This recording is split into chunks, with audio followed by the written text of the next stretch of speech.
Good evening and welcome to yet another episode of AFC East Bros. Kyle and Gary, the Smith brothers, talking all things in the AFC East. Going to be talking more Patriots this week because they are the only team left. A little bit less Jets, Bills, and Dolphins. However, we're an AFC show, so we're going to talk about all of them. Gary, what's going on?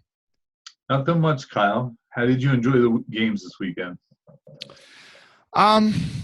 It was entertaining. It was nice to see Brady get banged around every so often. I'm a Brady fan in terms of the way that he plays. It's hard not to admire that work ethic and the drive and just the passion to not want to back down.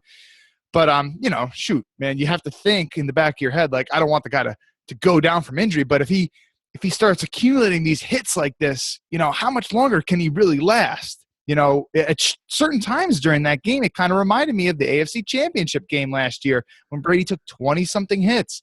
And it's like, man, if he had a lot of games like this where he's just not getting this pass protection, you have to think eventually he's going to have to pack it pretty soon. Yeah, or one of his family members, especially his wife, might be a little concerned and tell him, hey, listen, you got kids to see for the future. I mean, you take a shot like the Jadeveon Clowney shot on him. You're not going to play too much longer in this league. We've been saying that a while, but Kyle, I must say, I get nothing more than better pleasure of seeing Tom Brady on the ground whining to the refs when he's on his butt. I mean, that's golden entertainment and TV at its finest.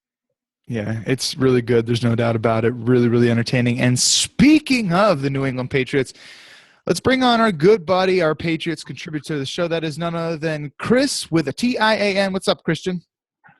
Hey, guys. Love the hate. Love the hate. Of course. It must be nice to be in your position when people are hating you, but you can kind of just, hey, listen, man. I mean, we can't really say all that much. But for you, you just have the easy responses. But when people hate on my Jets, and, we were the biggest circus for so many years, 45 plus years without even making a Super Bowl, it's kind of hard to talk back.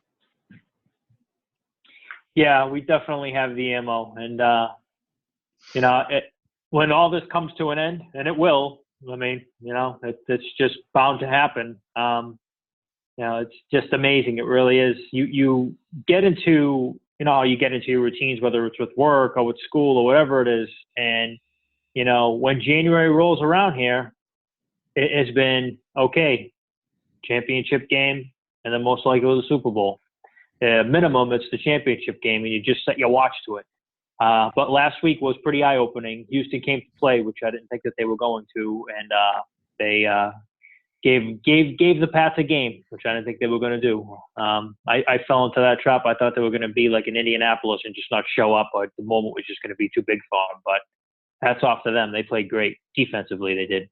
Yeah. Hey, Christian, Kyle and I, Kyle being a Jets fan, me being a Bills fan, we always go into every week saying, well, how can we win this game? That's usually our train of thought. You being a Patriots fan, your train of thought must be, well, how can we blow this game? It's a totally different mindset being our fan base compared to your fan base. It's just, how do we beat this team? That's Kyle and I's mindset. And how can we blow this game? And that's one thing I'm envious of, is that feeling. Yeah, that's right on. We do. I mean, that's all we were saying last week was, gee, how are they going to blow the game? Are they going to turn the ball over? I mean, that's how Houston is going to have to even just be in the game, never mind win it. Multiple turnovers, scoring, on short fields. And, for a good 3/4 of that game, it pretty much was that. Sloppy football, the defense absolutely taking it to the offensive line. Brady getting knocked around, the wide receivers not doing anything. Martellus Bennett did nothing. If it wasn't for a little guy named Dion Lewis, not sure what the outcome of the game would have been. Yeah, when you look at it, like literally everything that could have gone wrong for the most part, other than, giving up a kick return, the Texans, I mean, everything pretty much went in their favor. They needed the turnovers just to even hang in that game. They got the turnovers. They got the stupid fumbles. They got the Brady interceptions, the unlikely Brady interceptions. Only threw 2 all year, but tosses 2 in this game. You got those. But just you still couldn't even hang around in this game, and the Patriots ended up covering late in the game. But for a while, it was close there. And you had mentioned, Christian, the offensive line, Brady getting pummeled. That's one way you can definitely lose in the postseason. It's just when your line is getting their tails kicked, and that's how the Patriots have lost in previous years. I was talking a couple of weeks ago, people were getting scared of potentially facing Oakland in the playoffs, and how Oakland could just maybe just light you up and torture corners deep. I was saying, hey, listen, the Patriots have lost to good defensive teams or teams that have been playing well defensively, and it's usually, when Brady's, getting pummeled and he has got pressure right in his face. Well, the Texans did exactly that. I mean, we're not talking like pressure coming off the edges. They would take Whitney Merciless and Jadeveon Clowney, and they put them right in the A-gaps. They put him right in the A-gaps and go against David Andrews, who, I got to be honest with you, Christian, I don't know how much you agree with me, but David Andrews, I think he's worse than Stork because I've had, a solid 2 seasons to watch him now. Every week I put on the All-22 tape. This guy's getting beat badly. Yeah. He really came in last year and I thought played well, and then he tailed off towards the end of the season. And I think that the overall play of the rest of the line has sort of overshadowed him. I agree with you. I mean, there's games where he just gets absolutely just blown off the ball, and this game was one of them. And certainly the Patriots have lost games by, just like you just said, by that way, getting pressure up the middle, rattling Brady.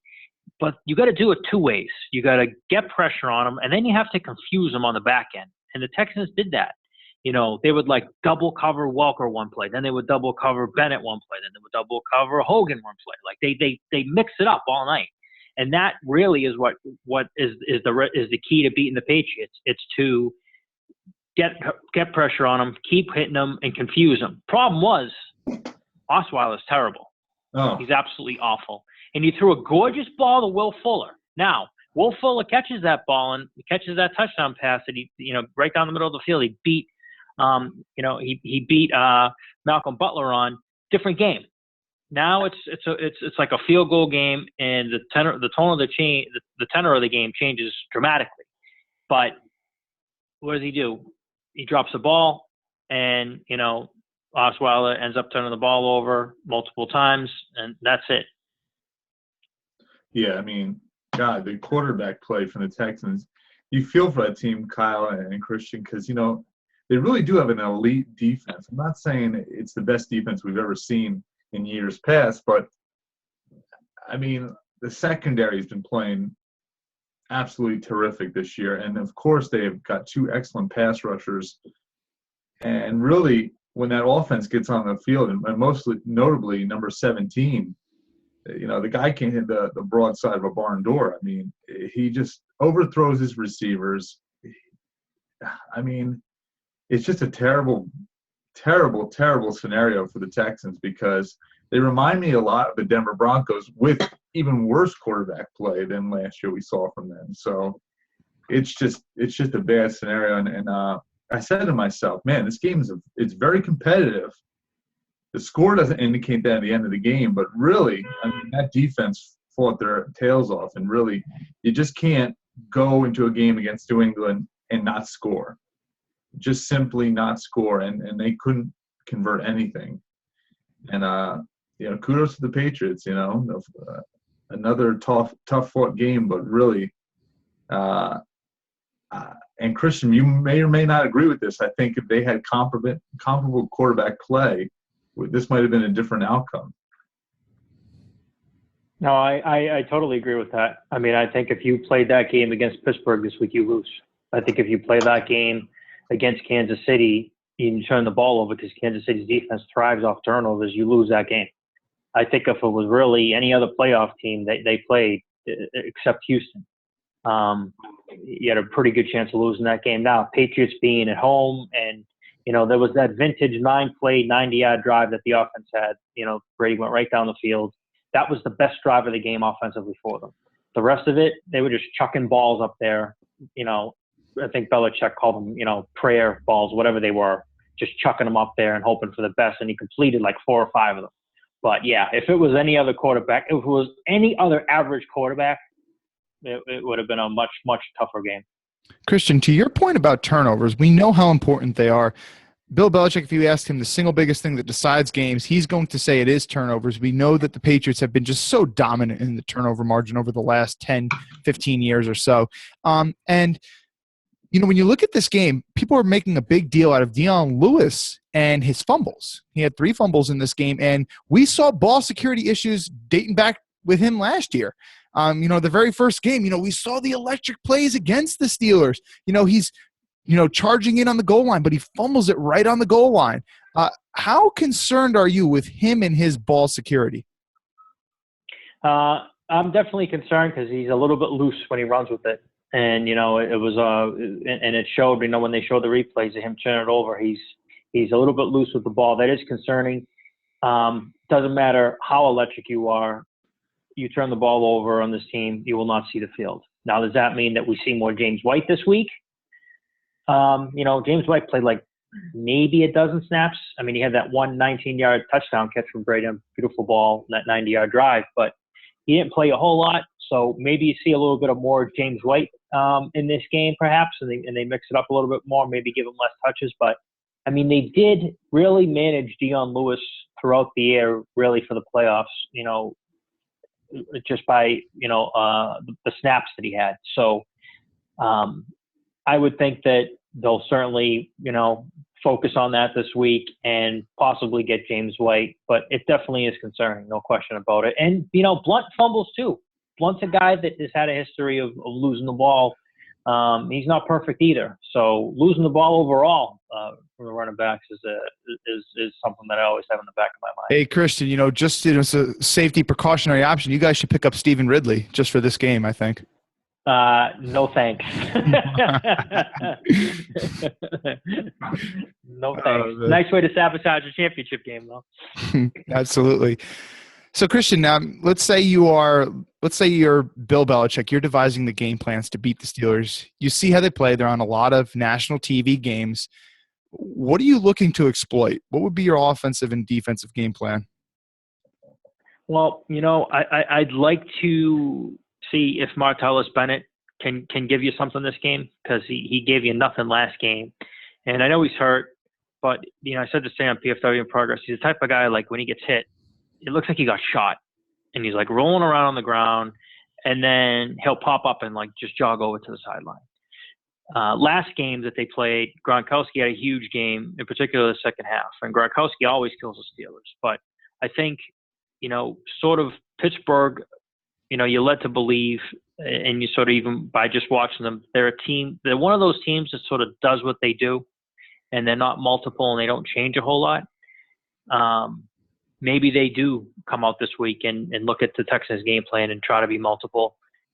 I'm not sure if they have the personnel to do it, but I would try to go with Bennett in this game. And LeGarrette Blount had 127 yards rushing against them last time on 24 attempts. So they definitely had success running to the ball, and they had success running the ball to the outside of this defense. So I think I would focus on that. Our wide receivers right now are pretty thin. I know Hogan got hurt. He said he could have went back in this week, but what's the deal with Mitchell? They decided to keep him out. Mitchell, there's something with his knee. He hurt his knee in the Jet game, actually. He got hit in that game. He popped up. He kind of walked kind of awkwardly, played another play, and then went to the sideline. That worries me because he's had a history of knee issues, and that's part of the reason why he fell all the way into the fourth round of the draft. Was he had both knees, I think, at one point he had done. So he's got some knee issue. You know, I haven't really gotten any clarity on his situation. So wide receiver position is pretty thin, and I think you really, you know, try to work Bennett into the game plan this week and really focus using your backs, much like you did this week with Lewis and White, more so White.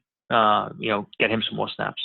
Yeah, I don't know what the deal is. I mean, obviously Dion Lewis is a totally different dynamic. I think everyone would say that he was the superior back to James White when both of them played last year. But, you know, James White, you know, he's been the main staple for your guys as the receiving back out of the backfield for the vast majority of the year. And all of a sudden now Dion Lewis is starting to hit his stride, and you're vastly taking away James White's snaps. I think you'd probably be better served to kind of give them an even amount of snaps. That way you can preserve the both of them for the Super Bowl, because Dion Lewis is a small dude injury history. You don't want him to go down in this game and then not be healthy for this potential Super Bowl. Yeah, and I definitely see a point in that. Like I said, I think that's what they certainly did with him in the regular season. It's playoffs now. You got to play. And, he's electric, as evidenced by, his plays on Saturday night. He's a playmaker, and you want playmakers in there. On the flip side, James White isn't as dynamic, but he's also had some excellent plays. He's had some wonderful screen plays. I mean, his worst game of his career was the championship game last year against the Broncos, where I was just like, I wrote him off. I'm like, this kid, like, he can't catch, A cold? a wheel route from Brady, like, see you later. He couldn't catch a cold, exactly. He was just awful. I'm like, this kid is done. The moment was too big for him, whatever. And this year he came in and he played great. He really did. So I definitely want to see more White. But on the flip side, it is, I want Lewis to touch the balls as much as possible because, look, kickoff returns, scoring touchdowns, running them in. On goal line, they didn't even use Blunt. They used him to run it in.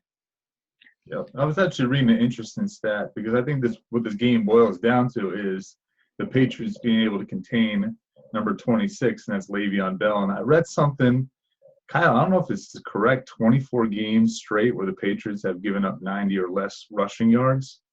I'm not sure if that's correct, but anyway, Le'Veon Bell has been averaging the last 8 games 138 rushing yards. So it's going to be an interesting battle to see what's going to happen. Now, I know those stats are skewed because a lot of teams are playing catch-up with the New England Patriots, so they're not really running the ball late in the game.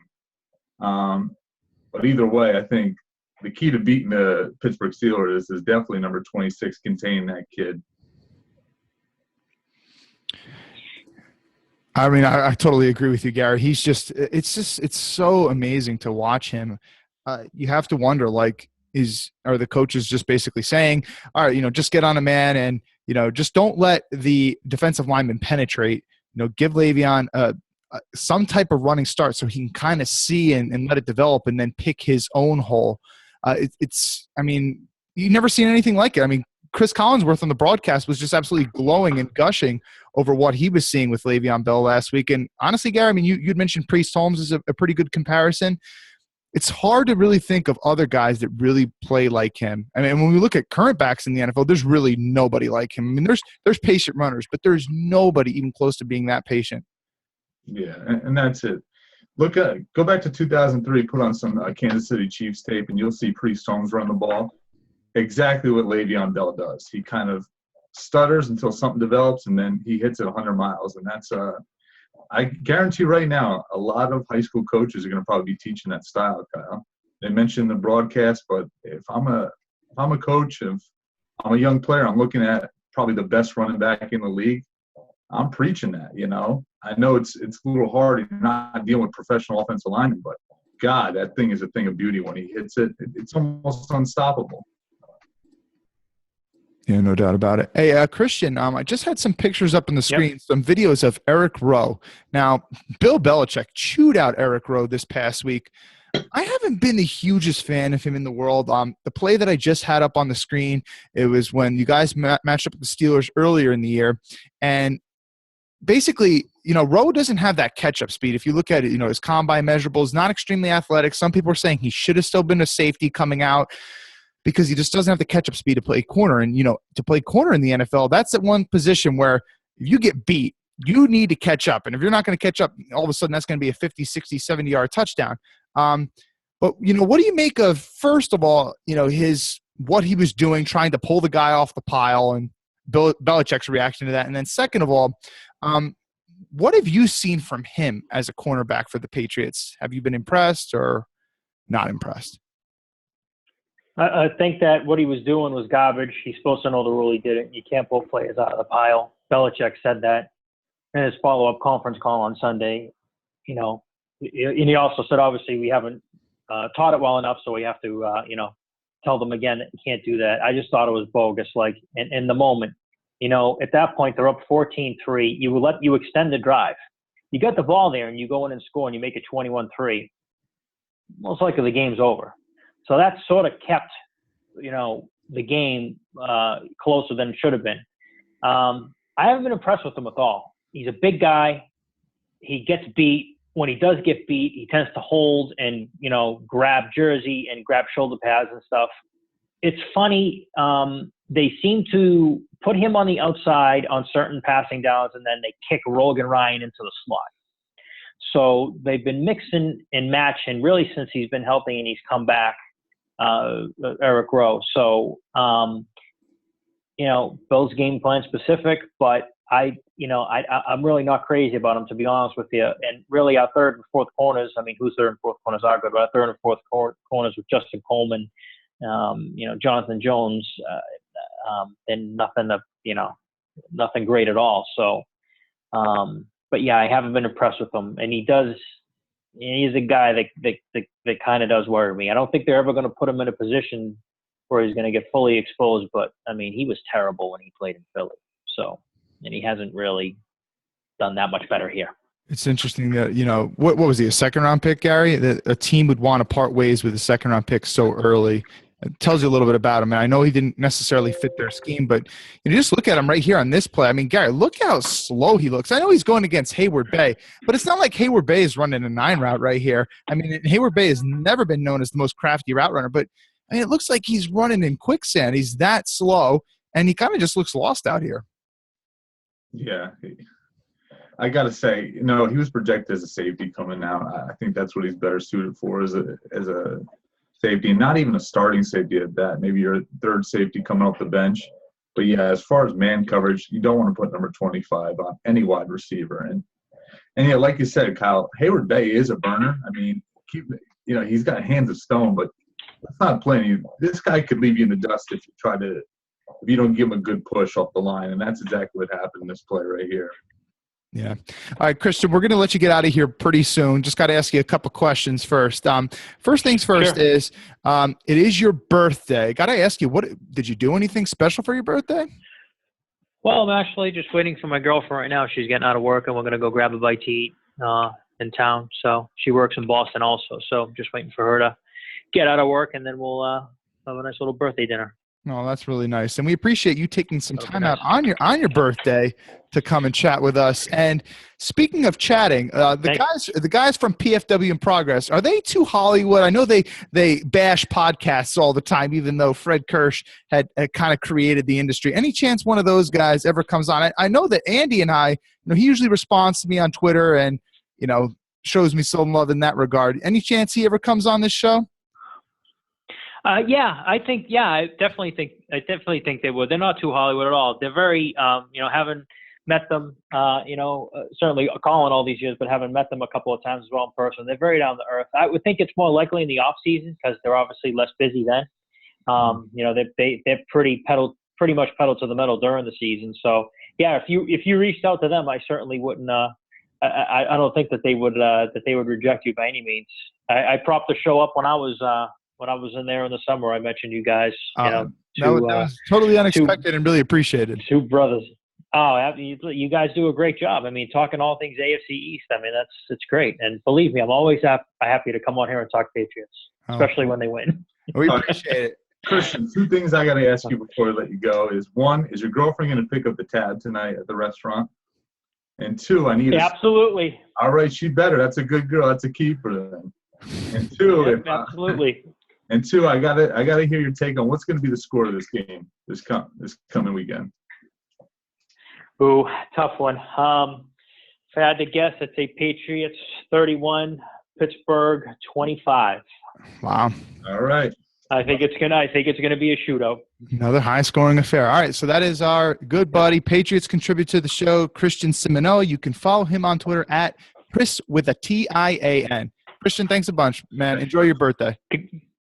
Guys, thank you. I appreciate it. Talk to you soon. Talk to you soon. Happy birthday. And next, we're going to bring on another special guest. And Gary, this is one of our football coaches from high school, none other than Mr. Joe Cirigliano. Mr. Cirigliano, how's it going? Good. How you guys doing? It's good to see you guys, both of you. Good to see you too. How you doing, Coach? How you been? All right? Yeah. Doing well over here. When Kyle asked me to get on the show, I immediately thought about one of Gary's sack dances as JV football back in 2003. Yeah. Wow. I mean, that's ages ago. That's been so long. But yeah.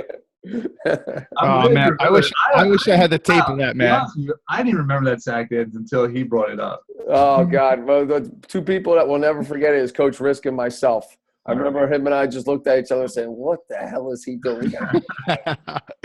Man, I wish I had that tape. We would be playing it right now. That's for sure. Speaking of JV games, Coach, there's one thing that we actually mentioned once on this show, and it's implanted in my mind. And it's one memory from a JV game. I think we were playing Perth Amboy, and before that game, one of our players, he had some Ipecac syrup, and you gave a post-game speech, and you're basically like, "Don't put bleep in people's soup."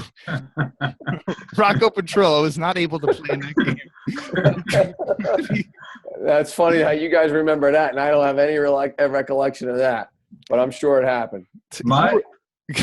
My favorite speech was Coach Bilal. Coach Bilal before a game he was pacing back and forth, and it was this half-hour spiel about how he could have invested in waste management.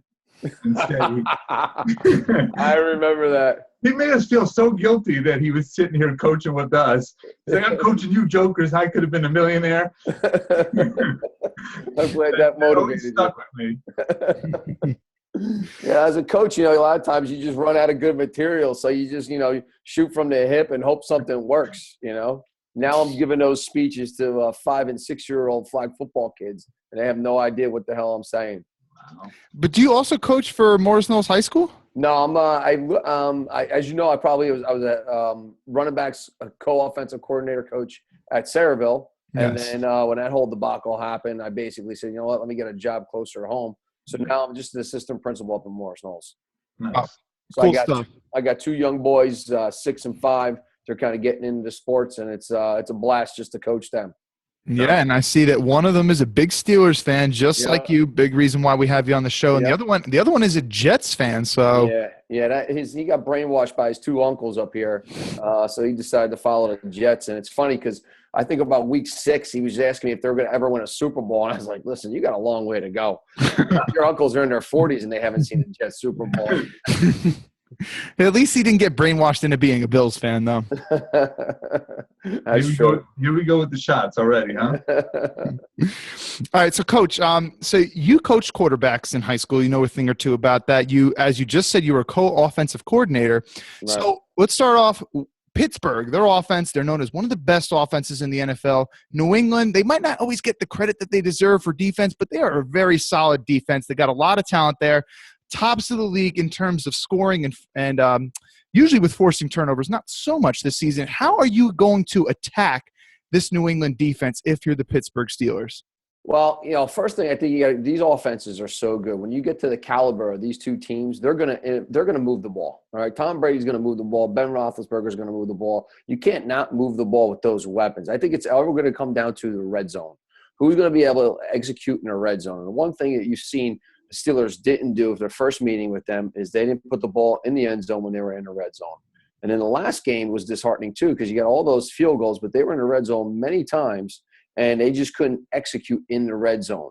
I'm never one to really criticize play calling because I was a play caller too, and I think that's hindsight's 2020. But I do think that Haley could have been a little bit more aggressive with feeding Bell down in the red zone. I mean, he is the best running back, one of the best running backs in the NFL.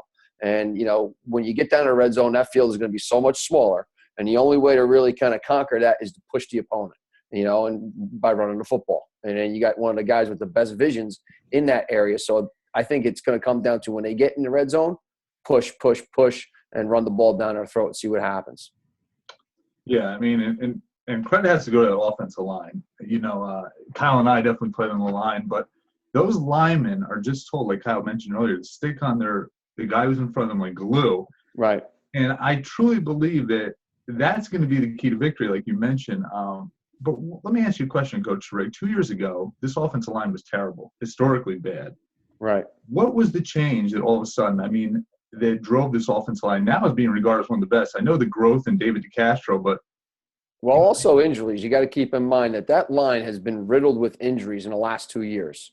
I mean, it seems like just the last 5 games, they are now working as one unit where they've had 6, 7, 8 games where they're healthy. Okay. So you watch the Steelers week in and week out. I mean, Legursky was playing center because DeCastro was out for the entire year. You had guys that I wasn't even who the hell are these guys coming around. But and then to the credit to their offensive line coach, I mean, they were still winning games. But I think the fact that when you play together and you get that kind of continuity, you become one machine. And that's what really the Steelers offensive line is looking like right now. A team that's just, they know what others are going to do without even giving each other a signal call. They see if it's an odd front, we're going to do this. If it's an even front, we're going to do this. And they don't even have to turn around and give some type of dummy call or call. They're clicking right now offensively. And of course, there's a lot of times where they don't click, and then Le'Veon Bell's certainly going to, make up for what they're not doing because of his vision and patience. Yeah, and also the fact that we have to mention they were young a couple years ago. Right. Now this is a veteran group now. Right. I mean, let's make no bones about it. Pouncey's now in his 6th year. Right. Roman Foster, I think, is in his 7th year, and this Villanueva kid who came out of nowhere became one of the best left tackles in the league. And he was rough around the edges last year. I mean, you He just was. saw a big body who was slow, and then all of a sudden now he's just he's a dude out there, and he's moving people, and he's an imposing force, no question about it. But the guy who sticks out the most to me, and I hope you're going to agree with me, Coach, is number 66, David DeCastro. That guy's got a mean streak like no other. And really, it doesn't matter who it is. Sue, the week before, he moved him like no other. And this week, Dontari Poe's 346 pounds, was able to move him like it was no tomorrow. One of the best guards I've seen on film this year.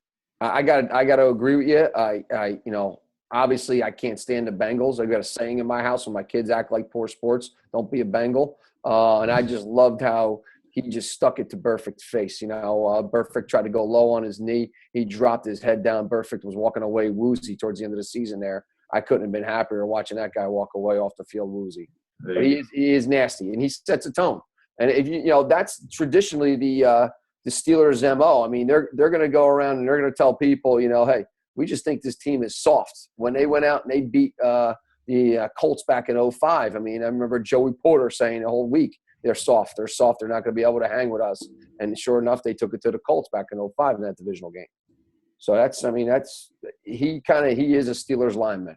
No question about it. Without a doubt. And that's who you think of when you think of a Pittsburgh Steeler, a guy who's just rough, nasty. Yep. I mean, those are the Pittsburgh Steelers, the Mean Joe Greens, Yep. Those type of guys, those are the guys you envision. David DeCastro definitely fits that role. Yeah.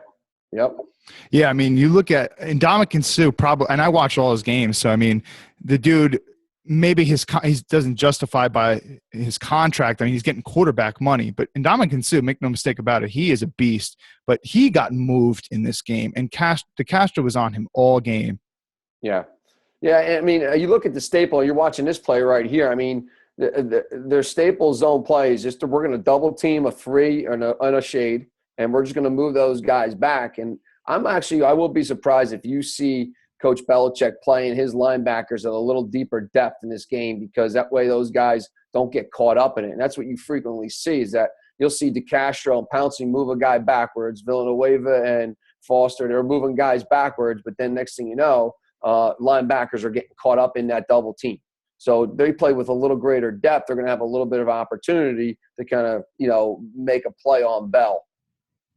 Mm-hmm. Yeah, I mean, shoot.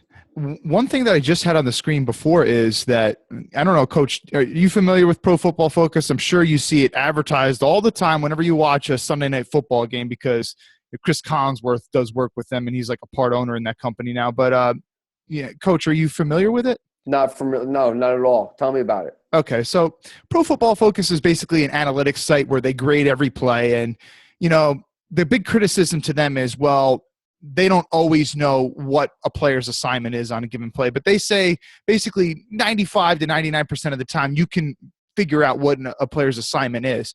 Sure. But anyway, so they grade every player, and then they come out with some numeric grade based on, what they did or what they didn't do. And they basically said that the Pittsburgh offensive line has no weak links, and they gave all these guys across the board good grades, which, right. if you look at these grades, no other line has a solid grade mark across the line like that. I mean, they said Right. basically there's no weak spots. And as you said, Villanueva, who was raw, I mean, he kind of came out of nowhere, but now he's like playing at like a legit top 5, top 10 NFL left tackle. Sure.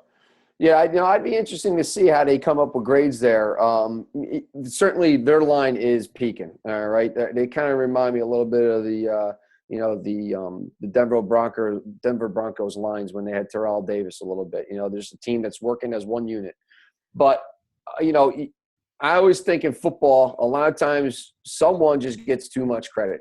So there's a lot of times you watch the game where there was nothing and Bell gets you 7. And then there's times where Bell's just, you're going to hit his head up against the goalpost because they just move people out of the way. You see that a lot with linebackers. Linebackers think they're really good. And what they'll never give credit to are those big boys up front, keeping those linemen off of them, and so they can run free and make a tackle. So, they all go hand in hand, So, their line is good, but Bell's helping them out and vice versa. Bell's getting these accolades, and he's all these rushing yards, certainly because of them as well. So, Coach, are you telling us that Mike Jakubik and Opie Muse and these guys, Jamar Beverly, they should have gotten a little bit less press in the paper, and maybe Gary and I should have got a little bit more love? Is that what you're telling us? Well, I don't know if you ever show me one time where a lineman get a lot of press. I mean, that doesn't necessarily happen. But as the coaches, we always gave you guys, the accolades. I mean, that line in 07 that we had, there wasn't one fat man on the line. They were just all big, athletic kids who, were able to move people. And certainly, a large part, probably the biggest part of our success. And you remember, just like the Steelers, those were a group of kids who came in playing 8th grade football together, and they played together for quite some time. You see the common denominator. Do keep in mind that we didn't win a single game in 8th grade. That's okay, though. You made up for it your senior year. Yeah. It's funny you mentioned the Denver Broncos back when they won those Super Bowls with John Elway. And really, if you look at those, the average weight on that line was 283 pounds. This is a much more different beast right here. We're looking at these guys. I mean, Raymond Foster is generously listed at 325. I could bet my house that guy is not 325 when you look at him on camera. He's got to be at least 350. This is a big physical offensive line, and it's scary, because and they still move pretty damn well. Yeah, they really do. I mean, Villanueva, like we said, he's raw, but Kyle, the clip you showed where Sue was getting pushed back by DeCastro, you go back to that. You want to see how a guy fires off the ball. That's textbook how you fire off a ball and get on a block. Right. Really, it's almost scary to see how good these are. I mean, Kyle, the Bills game, probably one of the worst performances I've ever seen from a defense, and we just couldn't do anything. Their offensive line was that good. Play that one more time for me, Kyle. Watch number 78. That's how you get on. That's how you get on a defensive lineman. I actually like to see him finish it and drive him into the dirt. That kind of course. I mean, he's still raw, but God, the athleticism's there. Yeah, no question about it. No question about it. Speaking of finishing coaching, Coach, I think that Mike Munchak is the Steelers' offensive line coach. Is that correct? That's correct, yep. And I believe that, he's obviously one of the best offensive line coaches in the business. Have to believe that's one of the reasons why they're playing so good.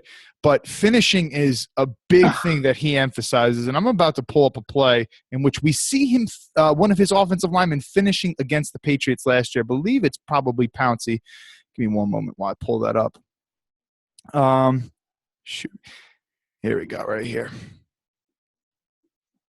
There we go. And that's Jamie Collins, who is and that's not. Is that Legursky? No. That might be 73. No, I think he was this was that Wallace kid that they had. That's 72, yeah. But look at the finish right here. Yeah. That's how. When you talk about finishing, that's what you're talking about, right, Coach? Yeah, that's exactly it. And listen, sometimes a lot of coaches, they'll like, oh, this guy always talks about finishing.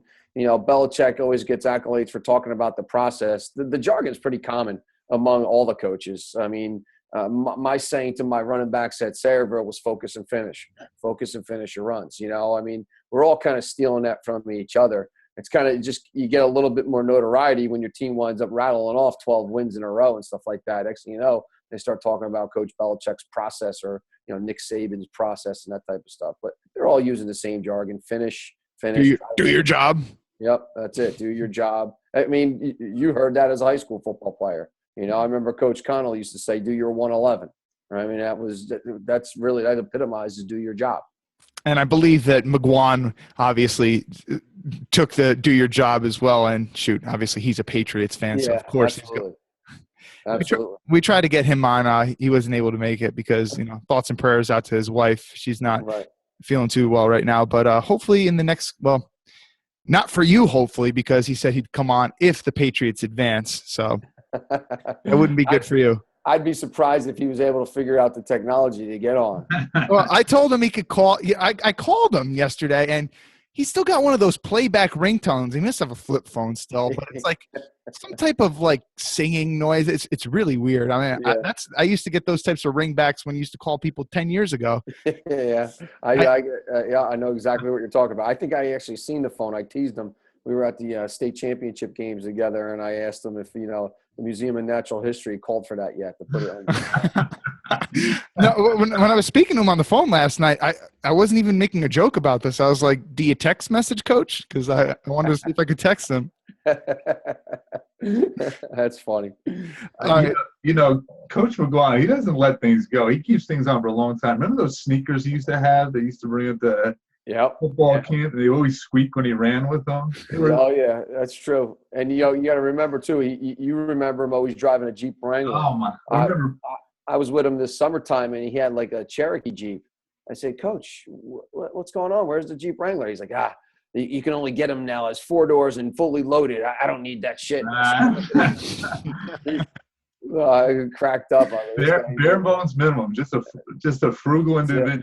That's it. I love that guy. Hey, Coach, a couple things before we let you go, and let us know if we're keeping you on too long. How much college do you watch, Coach? College football? I probably watch more college football than – so I always tell my kids I love college football, but I love the Steelers. So every week I'll watch the Steelers. I'm a DirecTV guy. And then I'll watch, typically I had a kid I coached at Sayreville's playing free safety at Ole Miss right now. Wow. And, so I made a point to just watch every game. Actually, me and you remember Coach Garcia, we were down the Alabama Ole Miss game this year. It was a great environment. Highly recommend if you ever do an SEC game. Really cool, really cool. So I ask you that question because we don't know what the Bills are going to do with Tyrod Taylor. If they do move on, Gary and I think they are fools. That's our opinion. But anyway, we don't know what they're going to do. Both of our teams might draft a quarterback early. First, second round is a possibility. We're seeing some of these mock drafts that are mocking quarterbacks to both the Bills and the Jets at picks 6 and 10. What do you think about some of these top-name quarterbacks in the draft? You used to coach quarterbacks. You developed some project QBs, Coach. I mean, listen, Mike Burton and Mike Jakubik, they were converted running backs. You were able to coach them up and get them to play serviceable quarterback play. Yeah, I got to be honest with you. I wouldn't take any quarterback in college right now in the first round. Wow. I mean, the Peyton Mannings, the Andrew Lucks, they come around once every 10 years, okay? I think you got a better option to, see what's out there in a free agent market and draft a younger kid maybe 4th, 5th round. I mean, the examples are countless nowadays, right? You got Russell Wilson. You got Dak Prescott. Yeah, I mean, obviously Tom Brady's the one we all go to. But, it just – listen, I'm a Steeler fan, but I feel for the Bills. I mean, you look at the Bills and the Dolphins, those teams, right?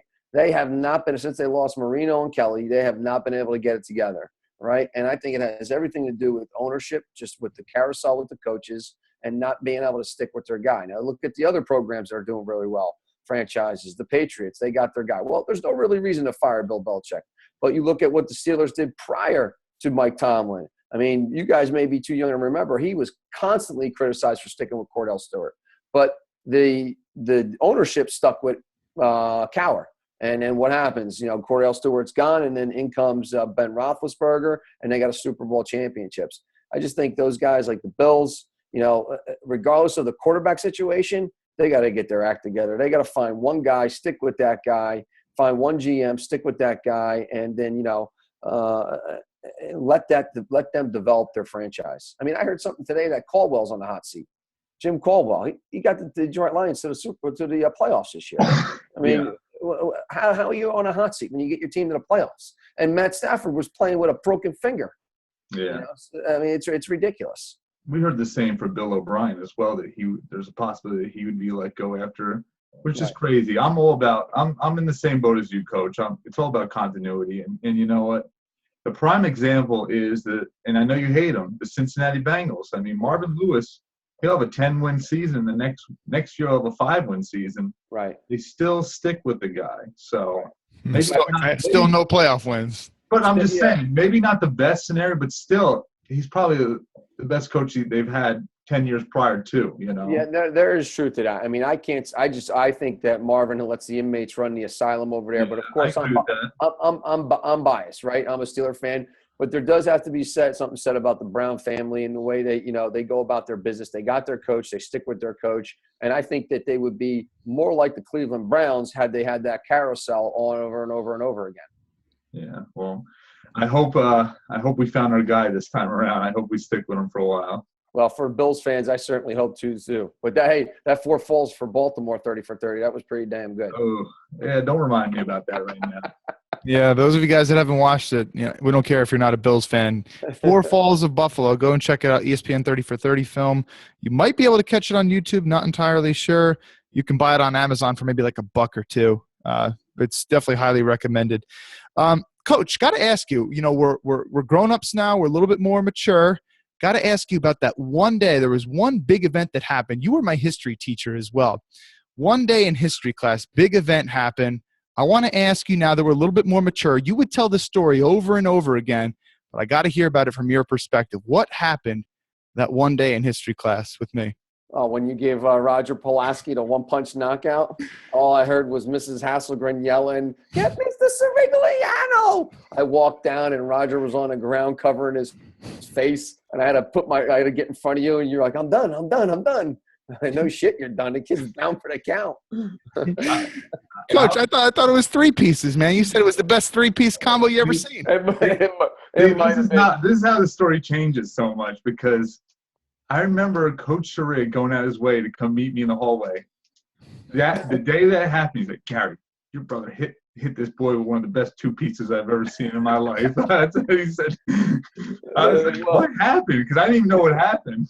Yeah, you know what? First and foremost, you got to remember about me, never let the truth get in the way of a good story. So if I felt like a 2-piece was going to make it sound a hell of a lot better, I got to be real honest with you. I came in late, and I just heard that last shot, and I saw him down on the ground going, oh. I'm like, oh, Jesus. I remember I was coming from ISS. I think Quabid Turner and Ryan Crouch had me all jammed up in ISS. Wow, I never thought we'd talk about those names tonight. Oh, man. Well, Coach, it was good having you on. And shoot. Whoa, Kyle. We did not get a score from Coach Cirig. What do you see the outcome of this game? I think it's going to be actually a little bit lower scoring than what people say. These teams played each other before, so when they play against each other, the edge typically goes to the defense. You looked at the Steelers, and they're having red zone problems. No Gronk is a big issue for the Patriots in the red zone. So I'm looking at probably like a 21-17 score. Who we got? Steelers. All right. For the record. So he's saying it's going to be a defensive struggle, and the Steelers' defense is going to prevail. Really interesting.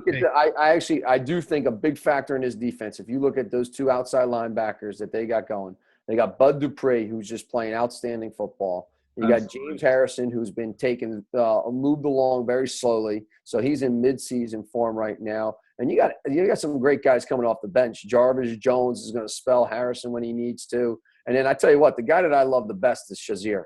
I mean, he's an undersized linebacker, but he is fast. He can coverage. He's just a hell of a playmaker. I'm talking about Darren Lee? No, Ryan Shazier. I know. I'm calling him Darren Lee because we have an undersized Ohio State linebacker that kind of plays in a similar type of way, up and down type of player. By the way, Coach, did you see after that game, James Harrison got off the plane rather, and went straight to the gym? Yep. Right. Yep. In the morning, this guy's working out right after the game. 4 in the morning. Yep. It doesn't surprise me.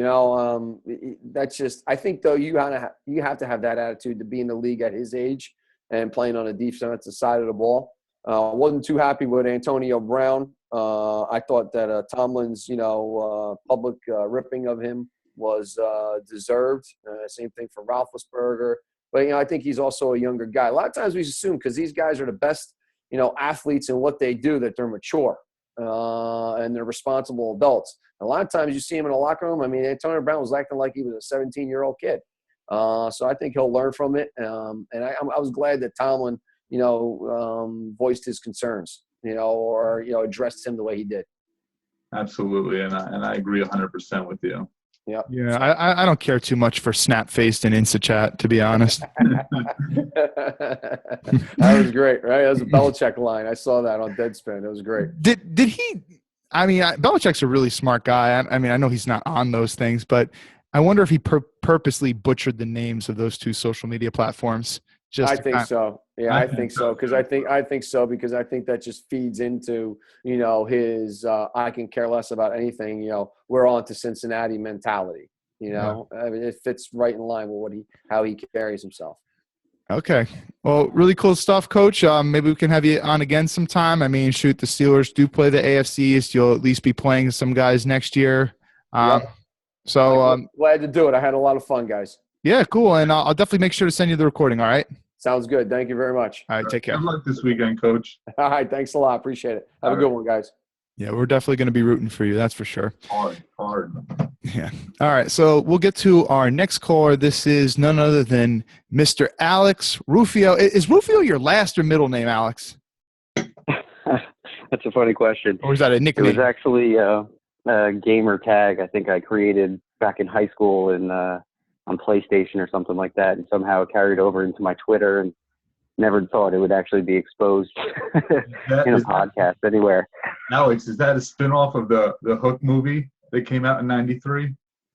I will admit, that was my favorite book as a kid, as my parents told me it was Peter Pan, so it's probably something to do with that, I'm sure. Wow. Hey, Gary, I don't ever remember reading that book, but I used to love that Captain Hook movie with Robert Williams. You actually dressed like him for Halloween. I remember. That's right. That's right. So I guess I'm with you on that one, Alex. Hey, Alex, you know what? I think you had a Twitter question for Gary and I like a show or two ago, and I think I totally forgot to answer it on the air. I think I noticed it maybe afterwards. Do you remember what that was? Yeah, I was just curious on the 2016 season where you guys would have graded the Jets and the Buffalo Bills for this year, being with their pretty sad performances. Gary, you want to start with that? You mean overall as far as rankings or, just where they stack up against the league? I guess just your overall opinion and, if you want to, look at the rankings and, see where they were at, just kind of where you felt that they were strong and maybe where you felt that they were lacking. I mean, there's a lot of areas in both teams where they're lacking right now. Mostly was coaching last year for both teams, I would think. But, I have to agree. I think that the Bills are where they're drafting at right now. They're one of the – I think they would be, if you think about it, there's 32 teams, so they would be the 22nd best team, in my opinion. Or 22nd – 22nd best team. Wow. Shoot, Alex, I guess if I'm doing the Jets, I'll run off a couple position groups really quickly, and I'll run off coaching.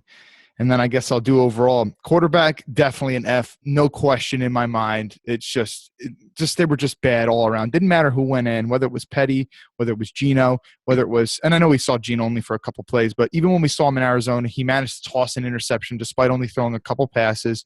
That ACL tear, that injury, that's on him. You cannot hold the ball that long and expect to just, not get hit like that.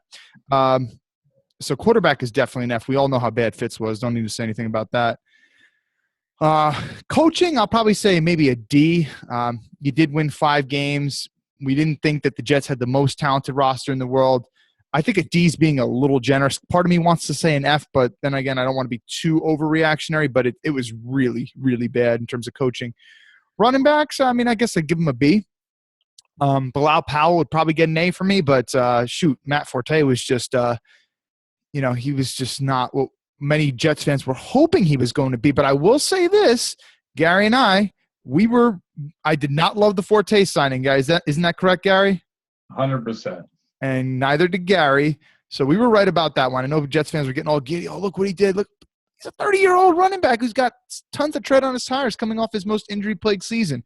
Pump the brakes. Those tires are bald by now, Kyle. Let's face it. Yeah, no doubt about that. Receivers, shoot, I mean, I guess I'd give them a C. Decker went down, so obviously they probably would have scored higher if they had him. But Marshall was a huge disappointment. So when you factor that in, you have to give them not such a good grade. But then when you start to see the emergence of a Nunwa and Robbie Anderson and some of these guys, I think giving them a C is fine. Tight ends, is there a way to go below an F? Because I would give them that. They cannot block. They cannot catch. Why even have one? It's just disgusting how bad our tight end play is. It'd be nice if we could get one of these tight ends in like the later rounds. Maybe you can get Jake Butt in like the 4th round or something like that because he tore his ACL. That would be something, but we'll see. In terms of offensive line, I guess I'll grade the unit as a whole. And again, this is just off the top of my head. I guess I'd probably give them a C as well. You saw – I think by and large another solid year from Carpenter. Mangold was probably below average in terms of what we're seeing from him, but I think Wesley Johnson filled in admirably. Winters obviously stepped up, kind of earned himself this new contract that he got. But the tackle plays just got awful. C might even be a little bit generous. I would say C or C minus. Defensive line, I mean, if I'm just grading them on how well they played, you probably got to give them a C too. But if we're grading them based on what they should do, so if I had to kind of give it like on a curve, I'd have to give them an F because, they just totally disappointed on all levels. I mean, Deion Simon flashed every now and then, and I guess Leonard Williams. So let me take that back. I'll say a C all the way around. But when you look at Wilkerson and Richardson, there's no way those talented guys should be playing that poorly. Pepper Johnson and his coaching, and he got fired, and you saw the way that he addressed the media in that press conference. Didn't seem like he was the best coach in the world. Let's see. Linebacker play. Harris can't cover anyone at this stage of his career. I'll probably have to let me pull up a screen, a video of him just not being able to cover anyone. He's a one-dimensional player at this point in time, and it's just really disgusting to see him in coverage. And when you have such a pass-happy league like this, you cannot be that bad in coverage. Darren Lee, he's another one. I mean, you could see him get washed in the run game every now and then. And even him, he's supposed to have all these athletic traits. And while I do think he's got coverage abilities, he shows signs of it every now and then. I don't think it's a matter of ability with him. But with him, it seems like sometimes he has like a delayed reaction, and he kind of seems confused as to where he needs to be. So his coverage isn't all that great either. We didn't see anything from Bruce Carter. We'll call Malden a linebacker. He was pretty terrible. Your boy, Jordan Jenkins, stepped up later on in the year, but I would say linebacker play, C minus to maybe a D. But I'll say C minus just because we saw some flashes with Darren Lee. David Harris is solid in the run game, and we did see something late in the season from Jordan Jenkins. I'll go with the C minus. I feel like I'm being very harsh, but it's kind of the reality. And then the secondary play. Corners, I'm going to give them a D. I know that Roberts showed up a little bit at a certain point in time. Williams was a big disappointment. We all know about Revis. Nothing else to say about him. Screen, I hated that signing from the beginning. I like to call him the penalty machine. I just see him make very few plays, and he's constantly getting penalties. I don't think anything of Buster Screen. And then the safety play. We all know how bad Calvin Pryor was this year, and Gilchrist might have even been worse. Gilchrist taking terrible angles. Just didn't look like he wanted to hit. Jeremy Hill running him over. He takes a terrible angle on J.H.I. lets him score a touchdown. It's just bad. Rontez Miles, love the passion, love the fire, makes a couple special teams plays, but he can't cover either. And we saw him exposed in the Miami game at MetLife Stadium in December. He just can't cover. So I'll go with, in terms of safety play, I'll say a D+ with safety play. And then special teams, let's just give them an F. Lachlan Edwards, I think by and large a disappointing rookie season, especially because the way he ended it. He started off kind of strong, actually, but Folk was decently. I'll give them a D- because Folk was I would say above average. But in terms of coverage units, returns, they're going to get a D-. So, Alex, what do you think about that? I agree with a lot of the points that you said, and a lot of our gradings came in the same. A couple of points I just wanted to hit on. 27 sacks, 31st in the league this year for them. 8 interceptions, tied for last as well.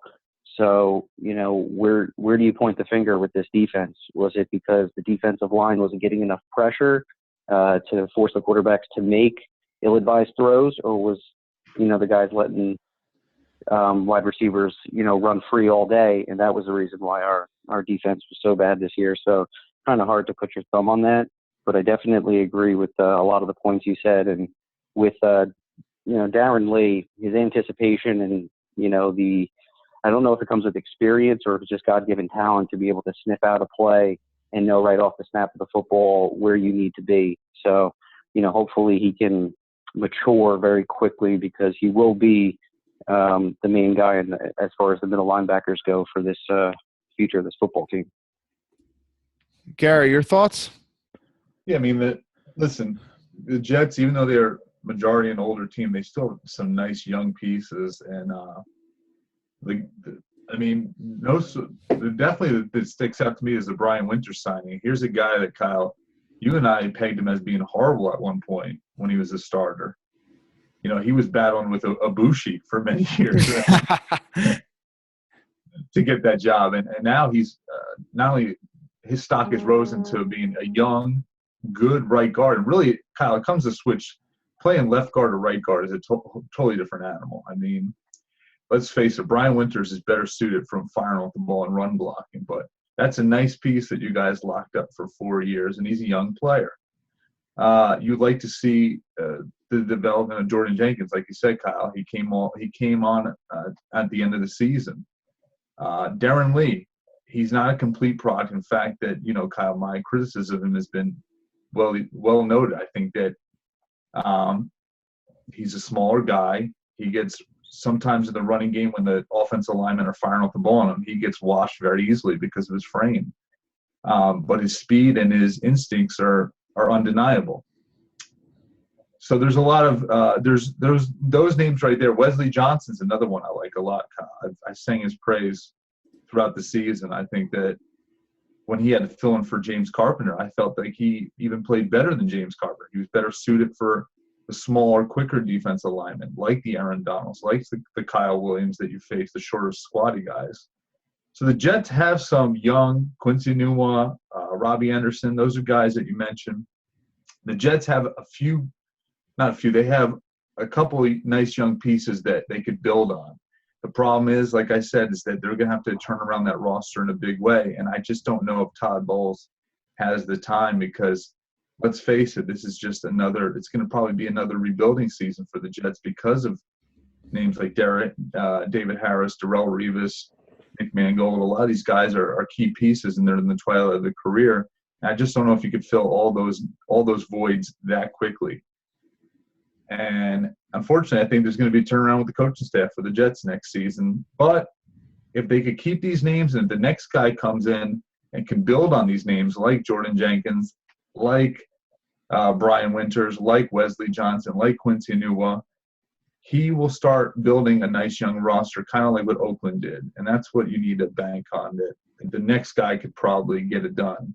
I wouldn't put too much stock into Todd Bowles, though, because of what Mike McCagnon did was bringing a lot of older guys. And really, I think that the best thing to do is blow this roster up and keep some of these key young pieces like I just mentioned.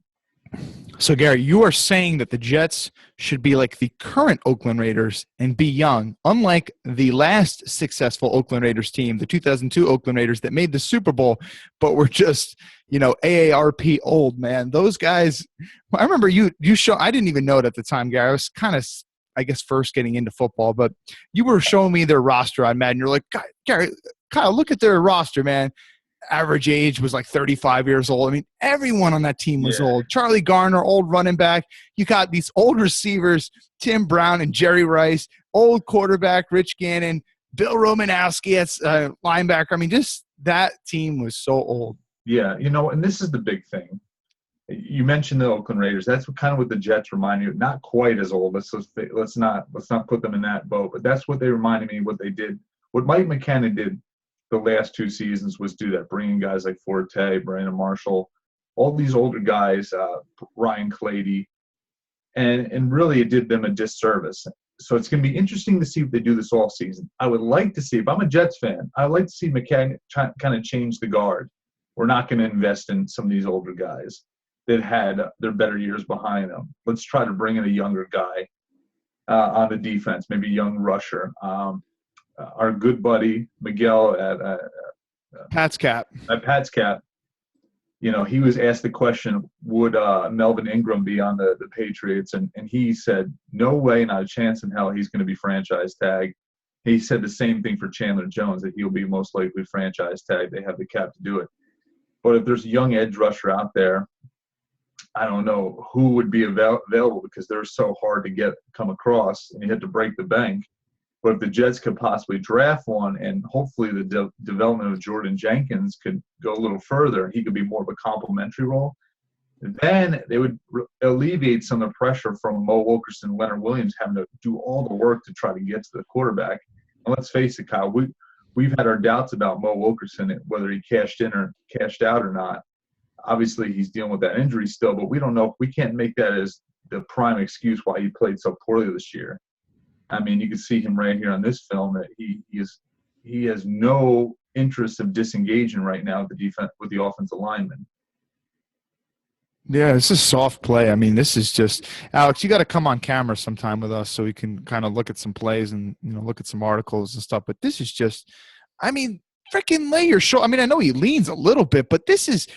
Look at how much he tenses up and stops moving his feet right here. He sees big old Richie Incognito, who's a great pulling guard, and he just tenses up and basically says, I don't want that hit. Doesn't deliver a blow at all. Yeah. This is just putrid performance. So if I'm Coach Todd Bowles, I'm seeing this on film. I've got, and this is another thing. They signed her this big deal, so it's a bad position that they're in, because you can't be Mike McCann and say, oh, well, I'm going to cut him after this deal and kind of cut your losses. It's not going to work. And they're going to take a huge cap hit if they do that. But if he shows another season like this, Kyle, the new guy's not going to take this if he's going to look at the film. As he should and as he shouldn't. Hey, Alex, anything before we let you go? Well, I just was going to touch upon something that your old football coach had mentioned. And I completely agree that, it's funny how the Jets and the Bills are in somewhat of a similar situation. We're both looking for an offensive coordinator. There's questions at the quarterback position.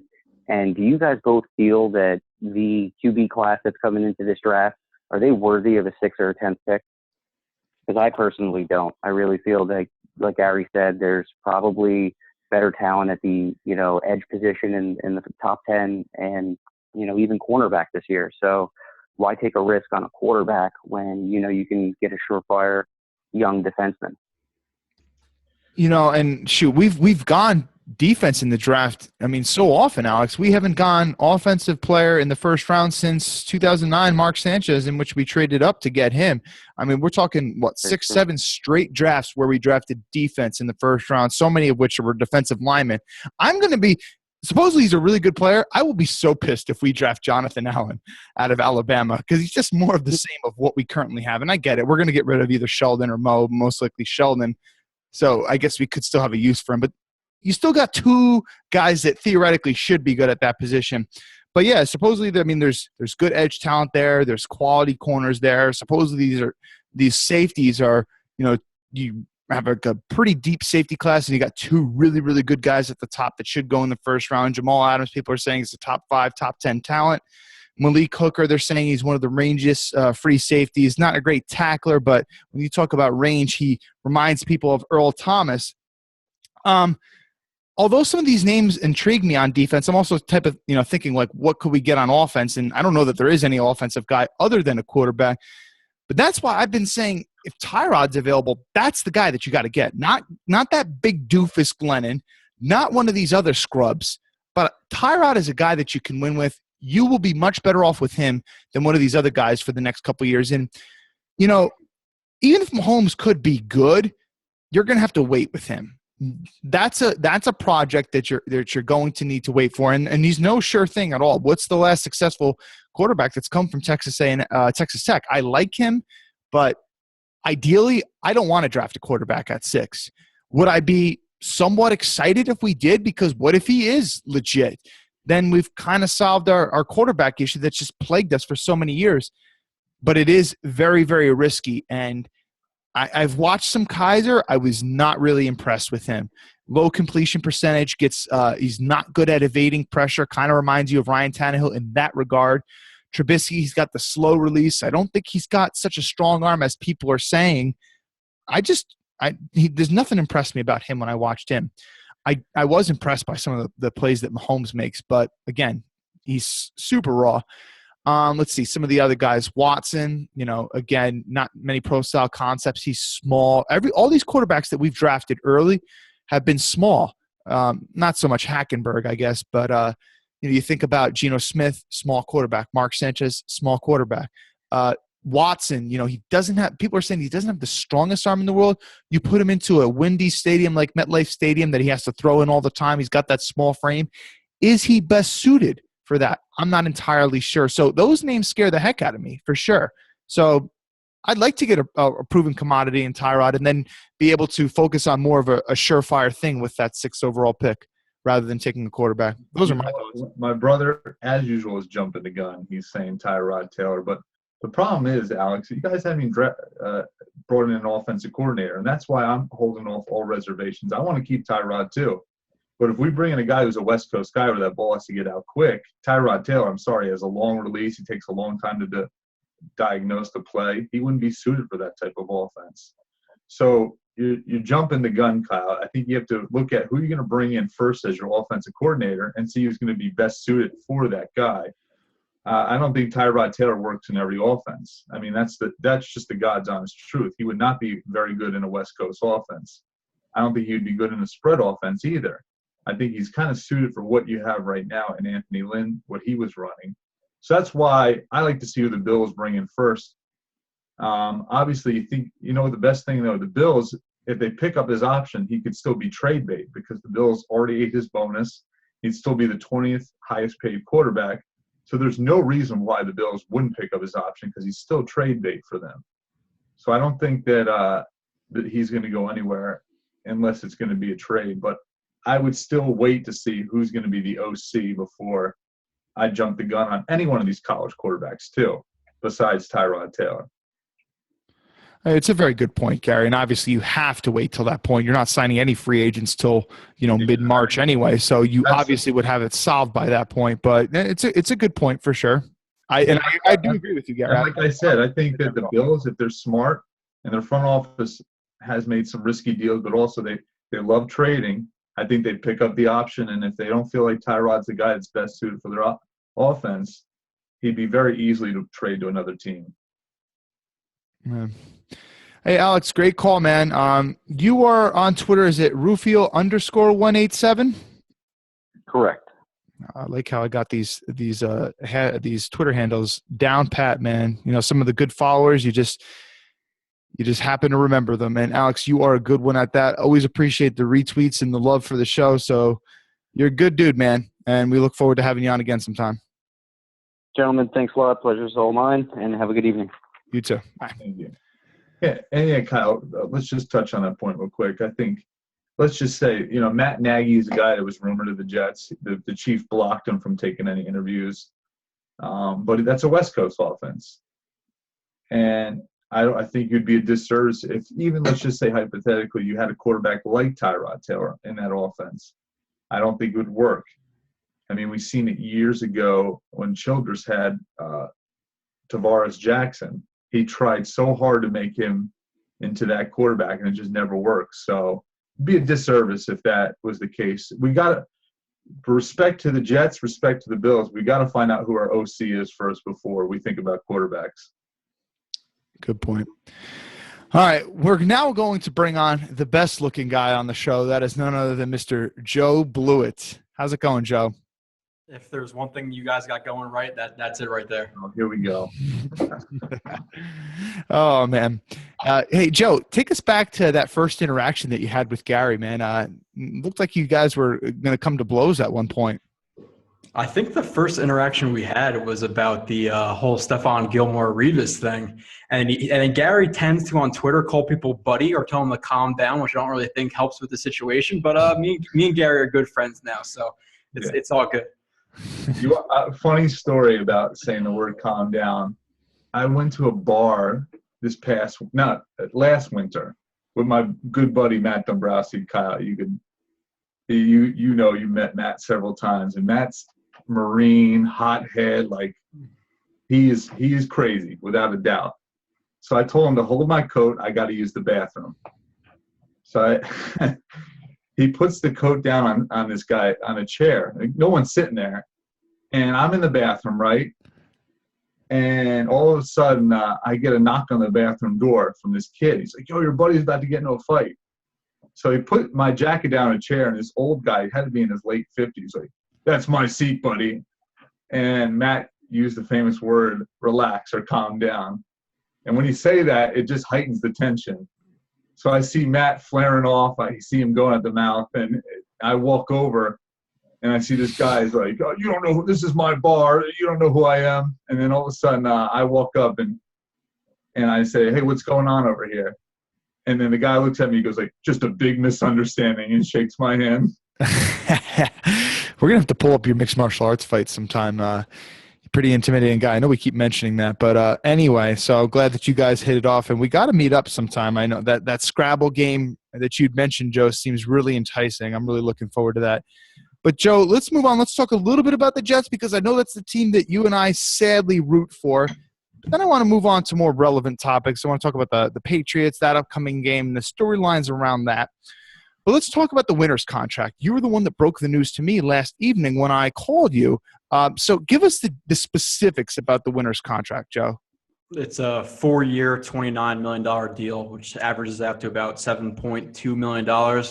But yesterday on Twitter, I tweeted out, it doesn't really matter about the average per year. It's all about the guarantee, and it's $15 million guarantee per Rich Cimini. So it's a good contract. $7.5 million for a guy like Winters, who's 25 years old, who's rising up the ranks of guards in the league, is not a bad number. You're only on the books with him for 2 years, and there's some big guards in free agency who are probably going to jack up that price.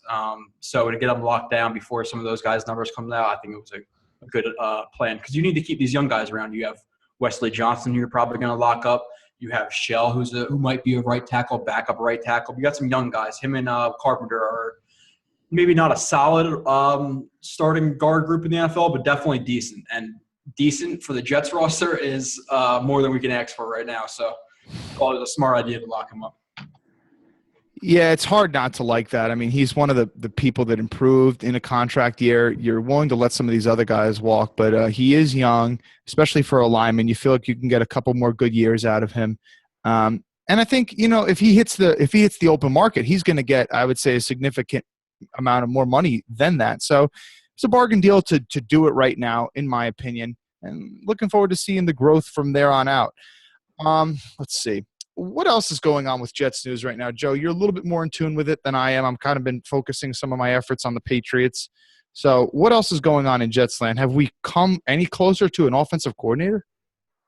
No, they interviewed that running back coach for the Broncos, but I don't know if he necessarily declined the Jets or if he just decided to stay with them for whatever reason, or if the Jets didn't offer him a contract. But he stayed with them. The Jets, Clint Hurt, we heard last week that they signed him an outside linebacker coach. He supposedly didn't sign with the Jets. He only declined the Bears offer, so we're not 100% sure if he's going to be the outside linebackers coach. And then they signed D-back coach Denard Wilson from the Rams, who obviously had a part of growing Janoris Jenkins and Tremaine Johnson and E.J. Gaines. So and that's all you can really look for is who they developed, because I'm not going to act like, yeah, I know Denard Wilson. He's a great coach. I study him all the time. I would be lying to everybody. So all you can do is look at the guys he developed, and he's developed some good players. So I thought that was a good sign. But then again, he can come here and absolutely suck. It happens all the time. So. Okay. Fair enough. Right now, we're looking at Brian Winters and Ajalana getting some nice movement on. I don't know who the hell this defensive lineman is. That's Pat Sims, and he's listed at 340 pounds. That's a big boy right there. They're moving. Yeah, no, obviously he's crashing inside, but I mean, but still, Winters, yeah. That's about as big as a hole you're going to see in the NFL. Yeah, There's no doubt about it. Let me ask you: Joe, is his contract coming up? Ajalana's? Yeah, he's actually going to be a unrestricted free agent this year too, so they'd have to re-sign him, hopefully to be a backup, but Well, not a starter. But you know what? In the beginning of the year, his play was terrible when Clady went down. Then when he had to switch over to the left side, but he's a guy, in my opinion, towards the end of the season who drastically improved. I don't know if you saw that too, Kyle. I'll say this. Isolana, to me, when he was at right tackle, he was head and shoulders above Breno Giacomini. And then as soon as Breno came back, for some reason, they just had to plug him in at right tackle, and you just noticed a big drop-off. And that's not to say that Isolana was ever really good at right tackle. It's just Giacomini is so damn bad. Yeah, you could argue he's the worst starting right tackle in the league. And Aguilana was definitely better at right tackle, so I was kind of disappointed that they didn't keep him over there. But then again, when Clady goes down, what else are you really going to do? Because Ben Aguilana is the only left tackle on the roster, or healthy left tackle on the roster as of that point. So I would like to sign him as a backup too. There's some young guns we have to re-sign on the offensive line. Not starters, but decent backups. That's all you can ask for, I guess. What's the deal with Wesley Johnson? Is he unrestricted? Or is he? I think he's restricted, right? Am I not mistaken on that? Yeah, he's a restricted free agent, I believe. Hopefully they sign him back because I believe he started 8 games this year. Correct me if I'm wrong, but a guy who came in and played pretty well when Mangold was out. And I was a guy, a lot of Jets fans, Mangold's so good when he's still top 10 when he's not injured. But he's not at this point. If you watch the games this year, if you watch the films, he really wasn't. So it doesn't really make sense for me to keep him around, pay him over $9 million. We have a guy on Wesley Johnson who you could probably sign for, $3-4 million a year for a couple of years. A guy who I believe you, Gary, you said that you liked his play this year. So I loved it. To me, someone who stood out on film, the way he fires off the ball, and not only that, he is best suited for guys who are short and squatty, like a Kyle Williams, like an Aaron Donald, those type of players that are hard to get your pad level low enough to get. And I really thought that, I might get a lot of flack for this. I thought he was the best Jets offensive lineman this season. That's strong words right there. Let's take it back to Winters a little bit because he is the guy that got the contract. He is the guy that we have on the screen right now. And we saw him get some movement in the run game, and we definitely would all agree that, I know Pro Football Focus was saying that he's better in pass pro as per their statistics early on in the season. I still think he's a better run blocker. He's always shown that over his career. And if you look, sometimes he just gets beat horribly when he's in pass pro. Right here, this is one of the best interior defensive linemen in the league, Geno Atkins, that's beating him. But in my opinion, this is horrible technique by Winters. When you're in pass pro, you don't need to step forward like this. Gary, what do you think? Yeah, and you know what? And I think if you look at his film back in the days when he played for Kent State, they were a heavy running team. And he's so used to lunging off the ball, I think. But yeah, you don't reach in the passing game. You set and you wait for the tack, and you counter it with a punch. And he's just right here. He's initiating the engage, and it's very easy for Geno Atkins to just, hey, listen, I'm just going to Olay you like a matador with a bull. So and that's exactly what happens now. Fortunate enough, Chan Gailey runs this quick stuff where the ball gets out in a lickety-split time, but that could have been a very bad play for Ryan Fitzpatrick. Yeah, you're giving the guy a clear path to the quarterback. He might not get there, but it's going to make it really easy for him to get a pass deflection. And it's just, I don't know, when you take a step forward like that, you're throwing yourself really off balance, and you're actually, because he kind of takes a step a little bit somewhat to the inside too. You're making a clearer path between yourself and the tackle. Also, he was applauded numerous times last year for the performance that he had against Ndamukong Suh. This year, Suh had his number in both games. Quite a different story. Joe, did you see the same thing when he was going against Suh this year, or am I just seeing other things? Because I watch a whole lot of Suh, and I think he's a darn good player. Did you see the same thing, Winters getting beat by Suh? Yeah, I said it, I think a week or two ago when I was talking about re-signing him, that he got beat up bad by Suh in the 2 games they played the Dolphins. But like you guys mentioned too, he's good in the run game. I would say he's an above average run blocker. He definitely has some work to do in the pass game. Like you guys said, he lunged at Geno Atkins. Geno Atkins is one of the best interior linemen in the league. If anything, you want to absorb him and let Geno Atkins make the first move, because if you try to make the first move on Geno Atkins, you're getting destroyed, whether it's rip, swim, bowl, whatever. He knows what to do right after that. So that was just a bad play. That was a young guy's move. Hopefully he can improve in the pass game. So I think he's right around average to below average. But you're right. Sue did just crap on him this entire year. Yeah, I mean, I like I said, I was high on him when he came out of the draft. I really thought he's the type of lineman you want. He has a mean streak to him, much like we mentioned earlier in the show, David DeCastro. And in no means I'm saying he's in the same stratosphere as David DeCastro, but he's a guy that he came from a smaller school and he's still developing. He's still a young guy, and there's still a lot you can work with. So I think it was a good deal that the Jets got. And I think that he's better suited for the right side. When he played left guard, Kyle and Joe, he was like a fish out of water. So him at the right guard where he could fire up the ball and there's a lot more run blocking involved, I think that's best suited for number 67. Hey, Joe, I think you're a funny guy, and I like to always get your takes on these types of matters. What do you make of the whole Antonio Brown Facebook Live post-game thing that went on? Oh, to be 100% honest, do you have that video on you, Kyle? Because I didn't even watch it. I will pull it up. Pull it up. So I don't know the exact rules but apparently, and I think Adam Schefter recently tweeted something out about this, that the NFL prohibits players from broadcasting or doing anything in the locker room with live video or things of that nature, taking photos 90 minutes after a game and maybe 90 minutes before a game as well. So he wasn't supposed to do this, and apparently players are briefed on this.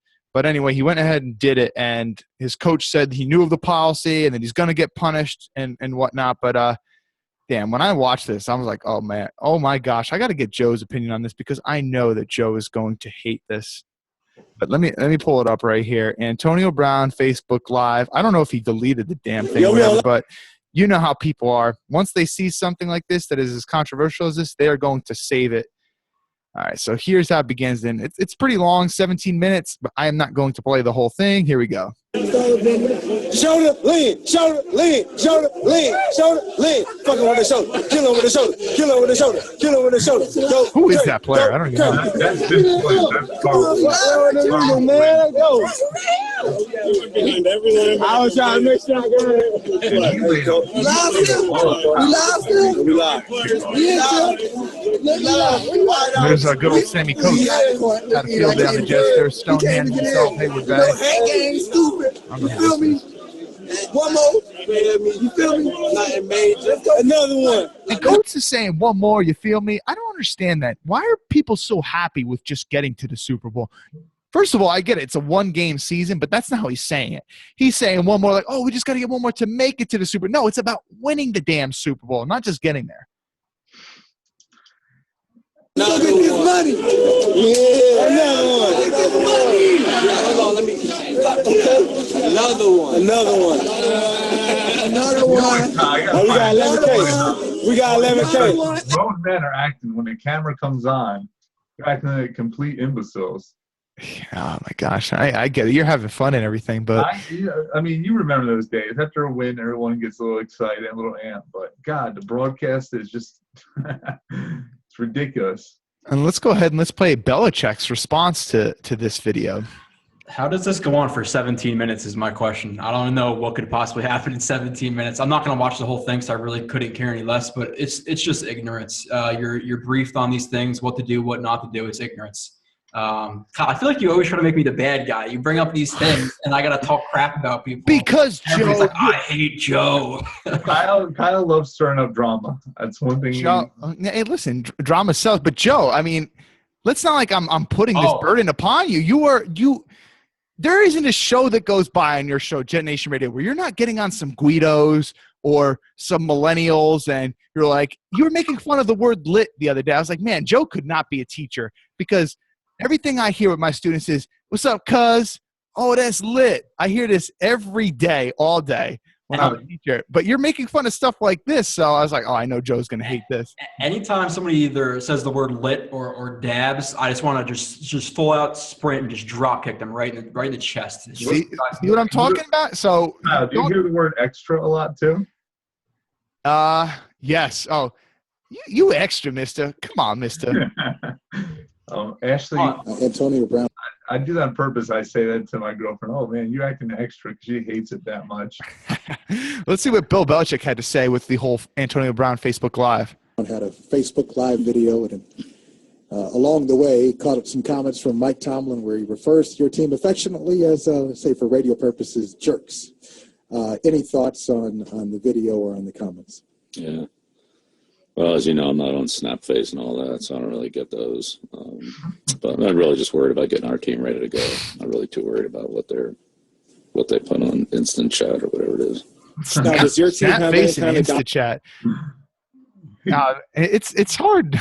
It's hard not to admire some things about him and the way that he runs a tight ship over there. But anyway, so. Speaking about drama, guys, I want to bring something up. I think that Abdul, whatever Kudus from the Dolphins secondary is a better player than Gilmore. Gary, your thoughts? My God, how is that even a subject on our show? Only Kyle makes a mediocre player into a key personnel that's missing throughout the year. Joe, I am so happy that you brought that up because I might have forgotten. I might have let Gary get away with one. But you know what, Joe? Twitter poll, right? You've spoken the truth, and democracy. The people have spoken the truth because the Twitter poll that, mind you, Gary asked me to make resoundingly favored in my direction. I'm going to pull up that Twitter poll right now.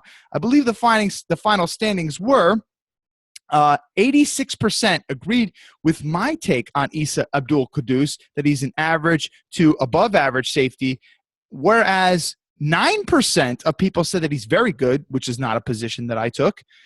And only 6%, Gary, agreed with you, saying that he is terrible, that he is garbage, what have you. It says 6% of Twitter is educated, and the rest is uneducated. That's what it just shows me.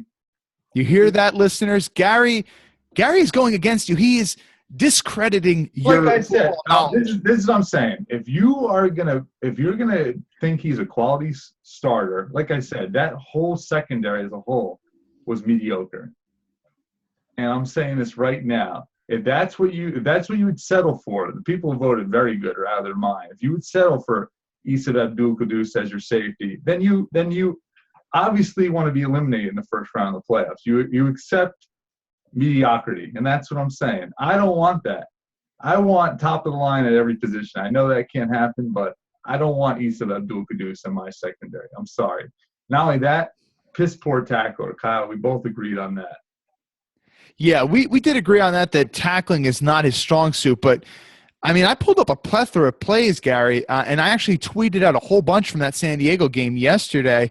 And I believe Gates only had one touchdown in that game. And Gary, that touchdown is more on Rambo than it is on Issa. No, that's Issa just as much. And listen, what about the 51-yard bomb? He's got center field on that. He chose the wrong side. Who was that play to? I might have that one. Number 16, and it wasn't a big time receiver. Who is that? Inman? I don't know. Joe, what is your stance on Issa? Or were you just bringing that up just to stir controversy? Or you know what, Joe, does he stand out on film to you when you put on a Dolphins game? You say, "Wow, that's a good player." Exactly. No, I honestly did it just to stir up drama. Number one, and I think there might be a little bit of bias there, Kyle, with the Twitter poll and you putting in little parentheses, me, and then Gary thinks so, because most people who follow you Kyle, that's Kyle's condescending way of doing things. And he'll put it where I say such an extreme thing, and Kyle will be like, well, I said good to me. No, Kyle listed him as a quality. But you were extreme. Extreme. You said garbage. You said terrible. You're being extra right now. You know what? The problem is, Kyle, you listed him as a good player that they were missing. And that's the problem. That's the quality. I don't think that word ever came out of my mouth. Okay. TBH. We'll definitely go back. I said you're missing important players. Saying someone's important to a team does not mean that they're good. Well, let's face it. And why is he important? He's important because the drop off between him and the next guy under him is just so drastic. He's a single high safety here? This is him right here. Number 24. He's responsible for this outside zone. Rambo needs to react to this play quicker. All right. Issa has to defend this area out here. He's not going to be worried about this in cut for Gates. That's on Rambo. Rambo hesitates. I disagree, because if you look at the shade of the play, it's way closer to Issa. Issa can make a break on that ball. Earl Thomas would have made that play, Kyle. Well, Earl Thomas is the best free safety in the league. Like his break, I mean, could his break be better? Yeah, but even if it is, I don't think he's making that play. I don't think basically any safety is making that play. This guy is responsible for it. We know how bad Rambo is. We get that. Like I said, their safety play in general, Kyle, that was my qualm. I don't think Michael Thomas, you're telling me, well, Isub is better than Michael Thomas and Bakari Rambo. Yeah, but that's not saying much. I don't think they're all good. I all think they're medium to bottom half safeties in the league. That's how I feel. But Issa might be better than those two guys, but that doesn't mean those guys are elite at all. They're terrible. Joe, I know you don't watch a whole lot of Issa, just based on this one play, and I could pull up others. I don't think I have the 51-yard one that Gary's talking about. Maybe I do. Well, why don't we go to the tackle that he whiffed on too, Kyle? Because we're talking in this game. Yeah, we're talking about his game as a whole, and that's what I'm saying. If you got to grade his total body, Kyle's talking about what was a single high safety coverage wise. All right, listen. We know that what's his name, Marcus Williams. He was showed he could cover last year. This year he can cover anyone. But how many times did Marcus Williams was a liability in the run and caused big plays for the Jets? Yeah, the liability. So is Issa, and that's what I'm trying to say. If you're banking your future on Bakari Rambo, Michael Thomas, and Issa, listen. We're Jets fans. I'm a Bills fan. Play those guys all you want, please. I will go up against those guys any day of the week. But again, you could say that all you want, but that doesn't mean that someone's terrible. And the whole reason we got into this whole debate is because you were so outspoken. So here comes the Patton talk over me. No, the original thing was we're going to pull up the play. I don't have that play on me.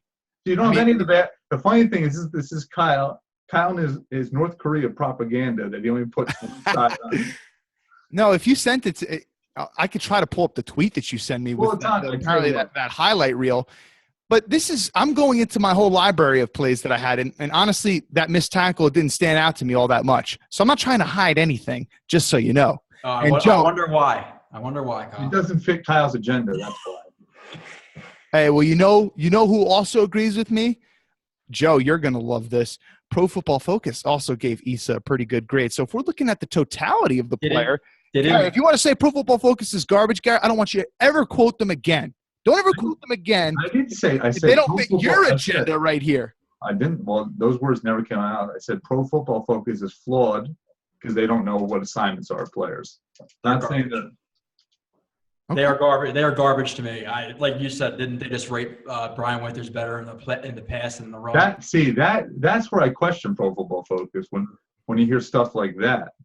And what's interesting, I don't know where they finished in terms of that, but like I remember when they gave him like a 99 something pass block rate. It was really early in the season, like only a couple games in, 3-4 games in. I don't know where he finished in that regard. It'd be interesting to go back and look at that.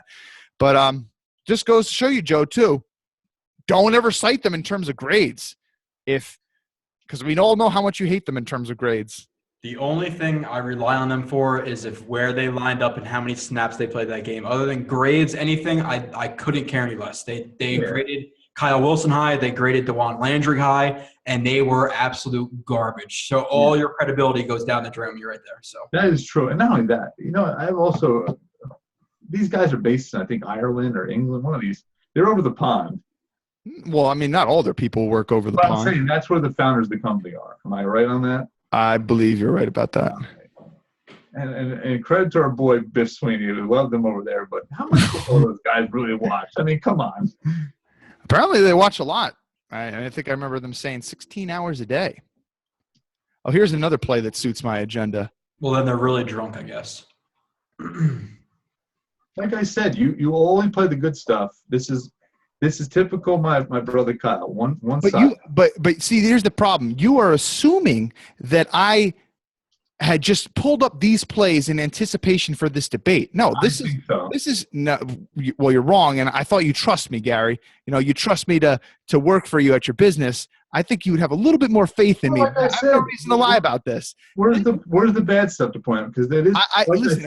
If I had the link on me right now, I would pull it up. I'm not even BSing on this. And by the way, this whole fire is started by Mr. Blewett down at the bottom of our screen. I did my job. I went on NFL.com and just looked up clips of the games, not the game in its totality. And I was able to find on the 10 clips they posted 3 bad plays by number 24 right off the bat. And so you're saying that you can judge a player strictly off highlight reels then? I didn't say highlight reels. I'm talking about all 22 tape. They had examples of them on there. That's it.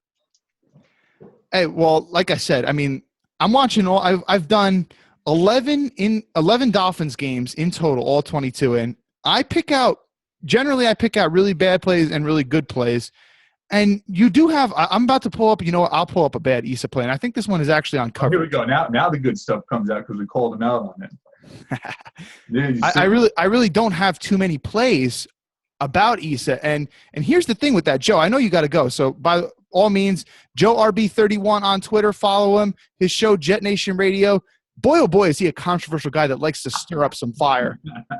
How am I controversial, Kyle? Just because I call people out for being what they are, I'm not controversial. I speak the truth. I'm a realist, okay? There you go. AKA controversial, AKA a good recipe for a good show, which is what you have, Joe. I appreciate that. I'll be talking to you guys soon. Hopefully we'll meet up soon. Yeah, Joe. Sounds good. And here's a bad play. So this is Jimmy Garoppolo. Now this information comes out. This is not Tom Brady. And here's my point that I was going to say before I had to get Joe off of here is typically a big play in the passing game, you're always going to notice that because it's a 50, 60-yard touchdown. And if a safety has extremely bad coverage or takes an extremely bad angle like Bakari Rambo did, it's so easy to pick that play out. But if a safety has solid coverage, most times a quarterback's not going to throw in his direction. So it's easier for me to pick out bad plays that a safety makes rather than good plays because on a good play, just because it has good coverage doesn't mean the ball's going to go his way. But anyway, here on this play, Jimmy G is going to hold Issa with his eyes. Issa's going to be late coming over, and therefore it is a touchdown to Martellus Bennett. Let's watch it from the tight camera angle right here. It's funny now, all of a sudden this play comes out of the woodwork. It didn't fit your agenda, so we called you out on it. Oh, my agenda. I could have just hidden this play. I didn't have to bring it up at all, but I'm a North Korean propagandist. That's why. I mean, both Joe and I both stated that you only pull out the favorable plays. So hey, like I said, and Nick Baby Love would agree with me, the people have spoken, democracy has spoken. Like I said, and I said this over the phone. How many of those people are just talking about their hearts instead of their heads? And that's basically what it comes down to. If you want to accept mediocrity, this play all the time, I'll take this. Oh, this is bad. This is not mediocrity right here. And give Jimmy G credit right here because he does a solid job. Like it's not just a quick little, let me peek my head to one side like Ryan Fitzpatrick does. No, he's got his head to the left side for a good amount of time, a good 1.5 seconds or so, which holds Issa. And, I guess Issa's probably a little late getting off of that. Or, maybe he could have noticed that nobody was open and he should have peeked his eyes over to get over to Bennett. And even when he does, he's not as fluid or as quick as you'd like him getting over there. So. Yeah. Well. And we all know Jimmy G doesn't have the strongest arm in the world, so it's not like he's rifling a dart in there. Yeah. Yeah. Well, hey, listen. What I did notice on this play is Andrews not getting involved much in the pass protection. Well, there's nothing new there. Granted, no one really came his way, but could have given a little bit more effort than that. You know what it is, Kyle? This reminds me a lot like when Donald Butler came in for Jelani Jenkins. Would you consider Jelani Jenkins a quality player? No, he showed flashes early on in his career, but he's just been god awful the last couple of years. These are mediocre to bottom players. Issa, I consider the same thing as a Jelani Jenkins. If you want to settle for those type of players, yeah, you might be replacing them with Donald Butler, who's not as good after he cashed out from San Diego. That's fine, but I'm saying there could be a significant upgrade from him. And that's what I was trying to get at. I was saying they're all not good, in my opinion. I think the safety play after Rashad Jones went down dropped drastically. In fact, the middle of the field was was open. The San Diego game was proof of that. That they were. Yeah. So anyway, that's my point. I hope we never mention his name on our show again, because I think that we're the only show in any podcast, and you can go to any Dolphins radio show that's given Issa Abdul-Quddus this much airtime. I don't think you could point out a show that's given that much airtime. And again, point taken is, but we talk about bad safety play when it's Duke Williams with the Buffalo Bills, or when it's a first-round draft pick who's supposed to theoretically be good in Calvin Pryor, and he's not good. You'll talk about safety play when it's bad, but very seldom do you talk about, safety play when it's average. You'll talk about it when it's really good, when it's Earl Thomas good, when it's Devin McCourty good. But otherwise, you're not really talking about it. So, again, I think that is another thing that falls into my point. But, Gary, we got to talk about the Bills. Once again, you're saying your favorite, but your opinion is not my opinion. I don't think it's good. Once again, it's only your agenda. That's the problem with you, Kyle. It's my agenda, but hey, listen, I'm just saying my opinion fit with the people. Kyle, once again, those people may not be educated, and they might want to settle for mediocrity. I don't believe that's a quality player. Well, I'm glad. Hey, listen, you admitted to it that he's mediocre, so I guess I won my argument then. I didn't say – once I said he was mediocre to bottom end. That was my whole agenda, and that's what Christian agreed with me, that he's middle of the pack to bottom end. That's what I'm saying. Okay. Gary, we got to talk about – Issa Abdul-Quddus is not a good player, bottom line. We got to talk about Sean McDermott. And, Gary, did you get a chance to read Chris Trapasso's article on Buffalo Rumblings about Sean McDermott? No, Kyle, I was reading a lot of other stuff, Bill's Wire. I didn't read anything on – Yeah, I actually reached out to Eric Turner of cover1.net, a guy that both you and I have a lot of respect for. And this was the first and foremost article that he had recommended to me, recommending it to all the listeners and viewers out there. It's titled The Sean McDermott Defense. It was published on January 12th, early in the morning, 9:26 Eastern Standard Time. And he does a good job just, laying out some of the basic gists of the defense. Talking about he's a polar opposite to Rex Ryan. We got the article up on the screen right now for the listeners in case you want to go and check us out on the YouTube version of the show. It talks about how he is a 4-3 base defense, but he's less reliant on the blitz. Now, we had mentioned before we knew that Sean McDermott was even the favorite, but when we were talking maybe 2 weeks or so ago, whatever it was, maybe even last week, I actually think it was last week, we were talking about how I don't know too much about McDermott, but I did know that he was the understudy of Jim Johnson, the longtime Eagles defensive coordinator. And whereas Jim Johnson was a 4-3 scheme that had lots of blitz packages that blitz really heavily, Sean McDermott relies less on the blitz and drops more guys into coverage and forces a lot of interceptions. Let's see.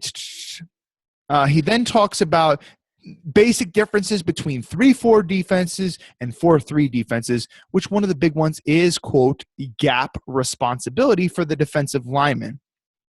And he says that in 3-4 defenses, the majority of them, the linemen are responsible for two-gapping. And for those listeners that are not familiar with the term, two-gapping is, Gary, this is what we were taught when we were in high school. Kick the crap out of the offensive lineman in front of you so that the linebacker can make the play. Be responsible for basically two gaps on your left side and your right side. You want to be able to not get owned in either one of them. You don't want to get washed out of either one of them. You want to maintain, quote, gap integrity to remain there. So the best thing to do is just, get both hands on the offensive lineman, lock out, beat the crap out of him, so to speak. Whereas in McDermott's 4-3 defense, linemen are responsible for one gap. And you can look on the image that he has right here where linemen are not really – some of them are shaded up head on the offensive lineman, but for the most part, they have some type of outside shade, and they're only responsible for one gap. Basically, as you said, Gary, guys like the hell was that first-round draft pick that the New England Patriots had? He was a shoot-the-gap type of player. Dominic Easley. Dominic Easley, yes. And he obviously – Belichick, he's requiring, more guys like Valentine to be responsible for two gapping. So he kind of fell out of favor with New England. So the McDermott defense, and he says that in some ways with Jim Schwartz, responsible for one gapping, and you can even see some wide 9 looks every now and then. Yeah. And, another thing is, besides their defense being much different, Kyle, also their attitude is completely different. Rex is a jovialist, happy-go-lucky, shows up to a press conference with a Clemson helmet on. He's the type of coach that you like to get a good chuckle out of and say, oh, man, he's a funny coach. You'd like a coach like that that's not so serious. Sean McDermott, Kyle, I don't know if you saw that press conference. I have not seen it yet. I want to, but haven't yet.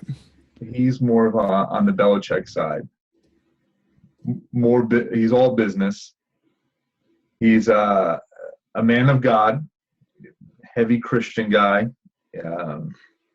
He's a workout warrior. There's reports that he only sleeps 3 hours a night.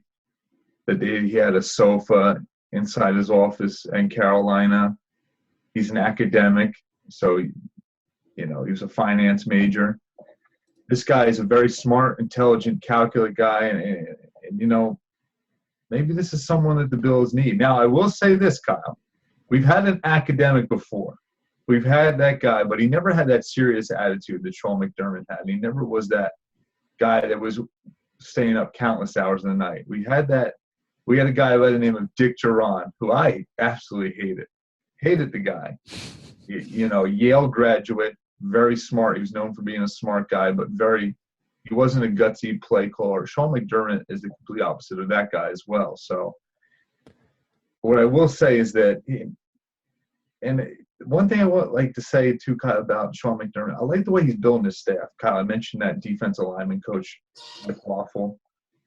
If you could pull up some of his stuff on YouTube, he's a highly intense Marine. He will not take any BS from Marcel Darius, none of that street race, and him and Jerry Hughes. You have to shape up. The penalties have to be cut down. Their tight ends coach, who they just brought in today, they just hired today. And this is I think this is a crucial mistake that the Bills are making. It either shows me that, A, they already picked out their offensive coordinator, or B, they're making a huge mistake. They hired Juan Castillo as their offensive lineman run game coordinator, okay? Because obviously he has ties with McDermott with Philadelphia. And Juan Castillo is known the same way as Sean McDermott. He's a countless worker.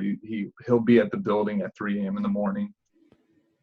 And they hired this tight ends coach, Rob Boris, and he was the offensive coordinator for the St. Louis Rams last year, and now he's the tight ends coach. So they're hiring all these coordinators before they get the offensive coordinator down. I think that's a huge mistake that the Bills are making right now. That is an interesting point. I really do, because you don't know how these guys are meshed. Now, it either tells me, Kyle, they already hired them because they're hiring these guys, or they're just making a big mistake. Yeah, you don't want to force coaches upon one another. And theoretically, you should build from the top down. I mean, the offensive coordinator, he obviously has more power and more say and more influence on what's going on. And then he's the one that's going to tell, hey, listen, here's how we're going to run our offense. We're going to be predominantly a zone scheme, or we're going to be a gap scheme. We're going to be a power scheme. And I need this offensive line coach who's done a great job at coaching up zone blocking schemes. You're going to come in for me and you're going to teach, the way the zone blocking scheme needs to be run. But when you have a guy who, is an offensive line coach, and maybe he's more adept to one scheme, but not necessarily what the offensive lineman or what the offensive coordinator wants to do, it makes sense to build from the top down. I mean, think about it. Like, you wouldn't say as an owner, and if you do, it's really bad ownership, but you wouldn't say, all right, this person is going to be my defensive coordinator, and let me hire a head coach right now. And you keep the defensive coordinator there before you hire the head coach. No one does that. That's stupid. Yeah. You let the head coach make the decisions because what he says goes. But it's kind of like the same thing. If you're going to hire a position coach, I think that you should hire the coordinator first because the coordinator theoretically has more power than the position coach. Yeah, that's what I think he's making a mistake. Like I said, my hope is that the guys already hired, they just haven't finalized the deal and it's under wraps. But with that being said, Kyle, what I like, and this is one thing I think you will like too, is that we mentioned their tight ends coach was the offensive coordinator last year for the Rams. Now, the Rams offense, by no means necessary, was a good offense. But you like the fact that he's only a position coach now. He's not, but he has a full concept of what the offense should look like. Juan Castillo has not only experienced being an offensive line coach for many years, but he was a defensive coordinator. So he also has the ability to get a concept of how a defense to run, the defensive front. He was not a good defensive coach. No doubt about it. But like I said, he's only a position coach. Yeah. They have a linebackers coach, and the name slipped in my mind. He's been a defensive coordinator for many years, most notably with the Jacksonville Jaguars recently. So they have a lot of position coaches who have major roles on this team that were in major roles in prior years in other teams. Leslie Frazier was a head coach. Now he's only a defensive coordinator. So they have a ton of experience coming in this coaching staff. And that's what we mentioned, Kyle. Remember when Todd Bowles came in for the Jets? He's a young, inexperienced head coach. I mean, he had a small stint with the Miami Dolphins being an interim coach. But he brought in a guy like Cirigliano, who we all saw that was going to be a beneficiary because Cirigliano had a stint with Dallas. He had a stint with Buffalo. We said, hey, that's a good hire because of this reason alone, that he could lean on Cirigliano in tough situations because he had that experience. Well, Sean McDermott is going to have that same quality, but he has a plethora of position coaches that were in major roles. And, Kyle, I urge you to check out some of the names he's hired and really get a feel for it because this is starting to be a really good staff. The concern I have, and I mentioned earlier, is the fact that he hasn't picked the OC and he's picking out position coaches on the offense. One thing that stood out to me, too, is that they were looking at Olsen, and apparently Olsen helped develop Carr, helped develop some other quarterbacks. You could argue that didn't do such a good job developing Bortles, but apparently he's a quarterback developer. He got canned. He got fired when he was with the Jacksonville Jaguars. Another name for offensive coordinator that they were speaking about, Gary, was good old tough SOB, as he likes to call himself. What the heck is his name? Childress. Brad Childress. I remember he got into a fight with some player once, and he's like, Percy Harvin.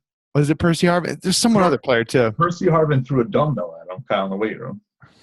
Percy's got some anger issues, man. Well, listen, you know what? As far as Greg Olsen goes, Kyle, I mean, Blake Bortles had a tremendous season last year as far as yards and touchdowns. Garbage time. All garbage time. I get that. But listen, that team and as a whole was not a good team. And you could tell by the record. But most notably, Kyle, if you go back to some of the old Drew Brees interviews, he credits Greg Olsen for a lot of his development at Purdue when he coached at Purdue when he was the coordinator there. Mm-hmm. So, and not only that, Josh Freeman had his Pro Bowl season under Greg Olsen. There's some good track records you could take with Greg Olsen. I hope he's the quarterback's coach and not the offense coordinator, though. I will say that. I'll tell you what, Greg Olsen might then be a good quarterback coach to develop Mike Glennon, your guys' next quarterback. Oh, here we go. Here we go again.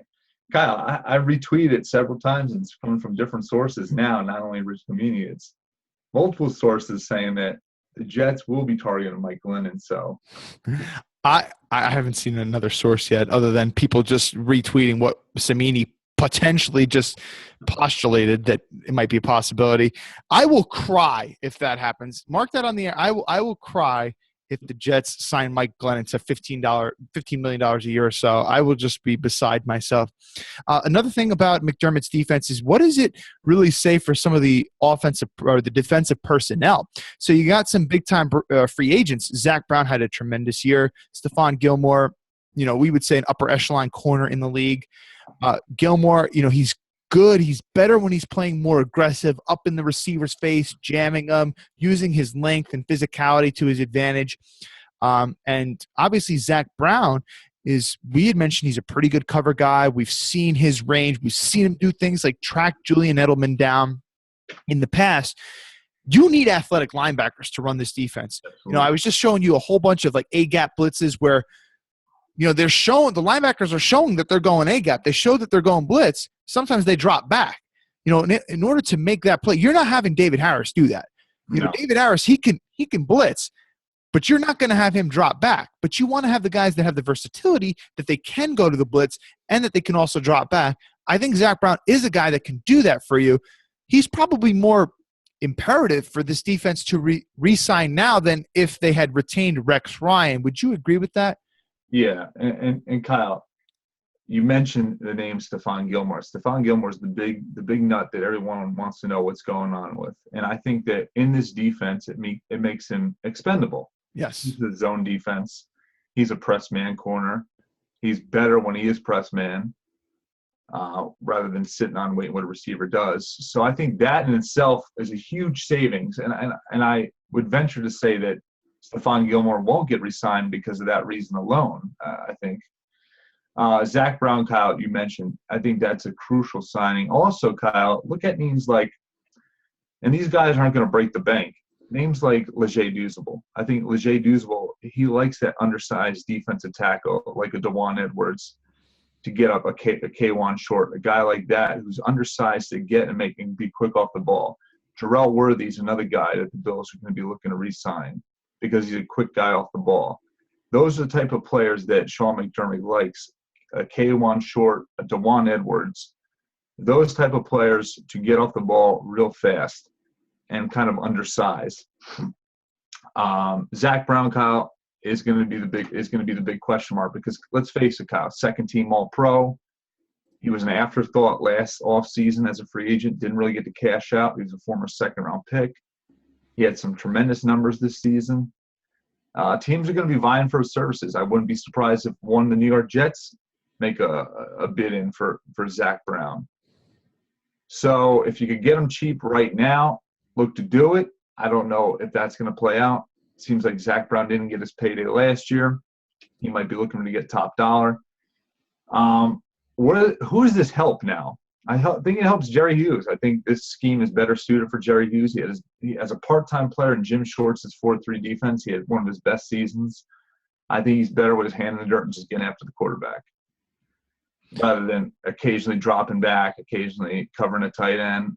Though he can do it, I think he's better suited just constantly wearing down an offensive tackle. Shaq Lawson. I think Shaq Lawson is a better defensive end than he is an outside linebacker. So I think it helps those two players out tremendously. Big question. Even though Darius is a really big dude that can two-gap it, he's so athletic for his size that even he's better suited off when he's just shooting the gap too. Well, look at Star Lutulelei. He's a big guy, similar body type to Marcel Darius. I'm assuming that he would be in the same role as Star would be. The big question mark, Kyle, is Reggie Ragland, the former second-round pick. Obviously, he's best suited as a 4-3 downhill David Harris type of linebacker. Could he be the Sam linebacker in the scheme? Preston Brown, Kyle, played will linebacker under Jim Shorts, and he had a really good rookie year. He was mentioned as a second all-rookie team that season. So I think he could fit into that as well. A name to watch out for, Kyle, two names that are the Carolina Panthers have. A.J. Klein, who is the backup for Luke Kuechly, and Mario Addison. I think those two names are going to be top targets for the Bills, and they're going to look to get some safety help. Aaron Williams is talking about coming back, but you can't, like I said over the phone to you in a private conversation, you can't rely on number 23. Yeah, absolutely. You just never know when he could go down again. I think it's kind of reminds me of a mixed martial arts fighter. We were just talking about BJ Penn and his disappointing return, and you were telling me even pre-fight that he's just too old and washed up, and he really needs to stop fighting at this point. There's something to mixed martial arts fighters that when they get knocked out, that first big knockout, it's easy for them to get knocked out after that. And I kind of feel like it's the same way with Aaron Williams. He had that one big knockout, so to speak, when he tackled Julian Edelman in week 2 of the 2015 season. And we saw him go down with, similar type of injury this year with the Jarvis Landry hit. And you just wonder if he takes another big hit to the head neck area, could that potentially just subdue him forever? You hope that's not the case. Another thing I wanted to point out about McDermott's defense is I was actually quite surprised that they did rank pretty high in the DVOA rankings. And I've said this on the show a couple times before, that is a better accurate measure of assessing how good an offense is or a defense. Take, for example, we just mentioned Blake Bortles. Blake Bortles in fantasy, if you're just a fantasy football player like some of these guys are, you'd think Blake Bortles is a pretty good quarterback because he tossed 35 touchdowns or whatever it was, maybe even more than that, maybe 4,000 plus yards. Like that seems like gaudy numbers. But anyone who watched Jaguars games knows that a lot of those are just coming later on in the game. When defenses are playing soft zone, cover defenses, they're giving you all the underneath stuff. They're going to tackle you. They're going to let the clock run and turn. They're not going to give up anything deep. So what DVOA does is that it's a metric. I don't have the exact science or formula down with me, but it gives higher importance to when you get 3 yards on a 2nd and 3 versus a 3rd and 13. If you get 3 yards on a 3rd and 13, it's basically meaningless. You're going to have to punt. But if you get 3 yards on a 2nd and 3, you just converted a first down, and we all know how important converting first downs are. McDermott's defense is ranked pretty high in DVOA rankings. His first year, they ranked 32nd, then improved to 11, then 3rd, then 15th, then 2nd, and then 10th this past year. So that's pretty good. Top 10 run defense, allowing 3.9 yards per carry, and 24 interceptions in 2016, which was, what was that? That led the NFL. 24 interceptions led the NFL. And we all know Josh Norman had a lot of interceptions last year, took a lot to the house.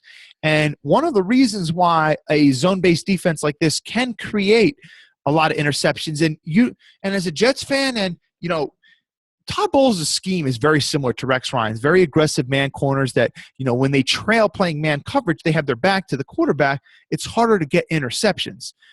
We never, ever got a lot of interceptions. Maybe Rex's first year, Revis was playing out of his mind and whatnot, and defense or offenses hadn't really adapted to Rex's scheme yet.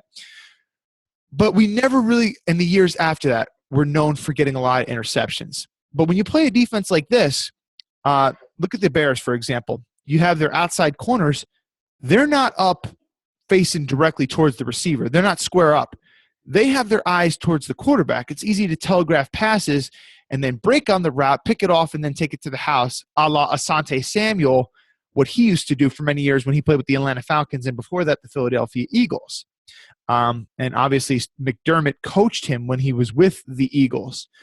So McDermott wants corners like that, but that's not how Gilmore plays. So just like you said, Gary, he becomes expendable. This defense was stout in the run, created turnovers, and was pretty good in the DVOA rankings. So with that, it seems like McDermott is a good hire, but make no bones about it, Carolina had a lot of playmakers. Luke Kuechly, best linebacker in the league. Thomas Davis, one of the best linebackers in the league. This guy, Shaq Thompson, extremely athletic linebacker. Then you also had a really solid D-line. As you said, K'Wan Short, Gary, one of the better guys in the league. Star Lotulelei, he's another Pro Bowl type of guy. And then you even had some other guys. You had, what the hell is his name? Charles Johnson. I mean, he's a big contract type of guy. Terrible last year. He was terrible last year? Okay, I wasn't even sure. All right. This is where you and I disagree because you look at that defense as a whole. But your front, you have, Luke Kuechly obviously stands out, and Thomas Davis stands out as well. K'Wan Short was kind of an afterthought, Kyle, and he had a really good season on McDermott, but he was not a highly touted. He wasn't just highly, right off the bat, a good player until Sean really developed him. And that secondary, right now, right here off the air, can you name me 3 of their starters last year? 3 of their starters. No. Is Roman Harper one of them? No. God, no. I can't name any one of those guys. I mean, maybe Kurt Coleman? He was, yes. But that's what I'm trying to say. He's not even good. That's what I'm trying to say. Their secondary was terrible, and they still led the league in interceptions. Am I correct in that? That's what the article said. So, yeah, 24 interceptions, and that's obviously a high amount. We're talking about these are star players. To me, Carolina's defense when I want to compare tit for tat, I plug in, and I did this, Kyle. I plugged in the Jets defense, and I plugged up them compared to the Carolina Panthers roster on the both defense side of the ball. The Jets had the better D-line. I mean, as far as talent goes, talent-wise. You look at the secondary, you know, it might be considered a wash, but definitely the Jets have the bigger names in the secondary. And then the linebacker play. Carolina has the only advantage right there is the linebacker play. But in a whole, the Jets have more of the bigger names on that side of the ball. So I believe that Sean McDermott, in that aspect, could get the most out of those players that are maybe wouldn't work in every other person's defense. It's going to be really interesting to see, that's for sure, because you do mention a good point. K'Wan Short was like a 5th, 6th round draft pick, whatever it was. And when you get a guy Mario Addison was undrafted. And when you get guys like that to exceed expectations, you know, so many people passed on them in the draft. How much of that do you have to attribute to coaching and how well they were developed? It's going to be interesting to see if K'Wan Short and guys like him, their play dips a lot. And it's going to be interesting to see if other guys, like you had mentioned, Darrell Worthy and these types of guys, even Marcel Darius, who had a disappointing season last year, will their play pick up? And, you know, speaking of 4-3 and, you know, wide 9 type of looks, we all know how ferocious the Bills' defense was 2 years ago when they ran those types of looks. And probably, I would assume you'd agree with this, that was Marcel Darius' best season. Yeah, by far. I mean, and a lot had to do with not having to worry about controlling gaps, like you mentioned, being a 2-gap player, and more so the fact of just getting after it, just going after the quarterback, and kind of allowed those guys to have free reign. I mean, Kyle Williams, you know, even though he only had 5.5 sacks, I believe, that year, you know, the year before he had 10 sacks. In my opinion, he had still a lot more pressures than he ever had any other season when he was under Jim Shorts, that wide 9. Jerry Hughes, as a part-time player, 10 sacks. You know, it really speaks volume. Mario Williams had 14.5 sacks that season. And Mario Williams, I could say his play since that year has dropped drastically. So, and let's take a moment, Gary, to just vent a little bit. 2-gapping. We were both really good at this in high school, both of us. We were better defensive players than we were offensive players. And we were taught to 2-gap. Just kick the crap out of the guy in front of you and let the linebacker make the play. Kyle McMahon's going to get his name in the paper. Brian Draper's going to get his name in the paper. It's not glorious for you guys, but you're just going to have to do it. And, you know, we took on that role. You know, we didn't necessarily like it, but we did it. We listened to the coaches. And I remember when I got to college, that's not how we were taught to play. We were taught, hey, listen, you're a pass rusher first. You got to get to the quarterback. You got to be aggressive. And it was so much more fun when it's like, I finally learned how to pass rush and how to make plays for myself. And while I was a good 2-gapper, I never felt like I could really make a difference in a game myself. There was a little point of hesitation, if you will. There was kind of that stardom, if you will, that every player wants to achieve was taken away. And obviously some players are fit for that and some aren't. Let's take Ndamukong Suh, for example. We all know how bad the coaching was in Miami last year. Early on in the season, before they had fired Kevin Coyle, Miami was asking Ndamukong Suh, the quarterback of the defense. I'm saying that because he's getting quarterback salary. They were asking him to 2-gap. Suh is not a 2-gapper. Suh is a guy that, you know, he can beat the crap out of people, has extremely violent hands, quick off the snap, violent. Let him shoot the gap. That's how he plays. But Miami played him in a poor role, and we didn't see the production that we'd like to see out of Suh early in the season. So while it can serve a purpose, you don't want to fit a square peg in a round hole. And sometimes if you have those elite type of playmakers that have a sick type of ability to shoot the gap and create on their own, don't make them do something that makes them get a second guess and not utilize their strengths. You know, Kyle, if I had to boil it down to just being an idiot looking at something and seeing something as, well, that doesn't make much sense at all. You know, the linebackers, yeah, they're supposed to be tackle machines. They're supposed to get after the players. I get that. But it just seems to me that defensive line is the first line of defense. And, Kyle, what does offensive linemen have to do? If someone's attacking your quarterback and your running back, if someone's penetrating in the backfield, what is their job to do? If as an offensive lineman? I mean, if you're an offensive lineman and they're attacking your quarterback, if their job, they're rushing up the field, they're getting after that gap. What is their job to do? It's to cut them off and try to block them, right? of course. And if they're doing that, if the defensive linemen are rushing up that gap, and their assignment is to climb up to the second level, well, this guy's going to blow up the whole play. I can't go to the second level because this guy's going to ruin everything. So it always felt to me, it was like, why the hell are these defensive linemen not creating stuff? Because the linemen have to block in order for this play to make it work. They have to block the guy that's going to cause the chaos. How many times, Kyle, have we seen a big play happen where someone gets blown up in the backfield? And usually it's an offensive lineman that climbs up to the second level and forgets to take on that guy that's right in front of them. How many times have we seen that? I mean, we saw it in the New England Patriots game with Jadeveon Clowney. He goes unblocked and he completely wallops Tom Brady. Yeah, that was on a screen. And typically, like, you know, Joe Thuney should have got a better punch on him, but pretty much no defensive lineman's going to make that play. But Jadeveon Clowney is just a freak of an athlete. Well, that's what I'm trying to say. If you create chaos in the backfield, you give the offensive lineman to totally change, and the offense coordinator to totally change their way of thinking. I've always been a firm believer in let the defensive lineman cause chaos in the backfield and let the linebackers clean it up. That's always been my theory.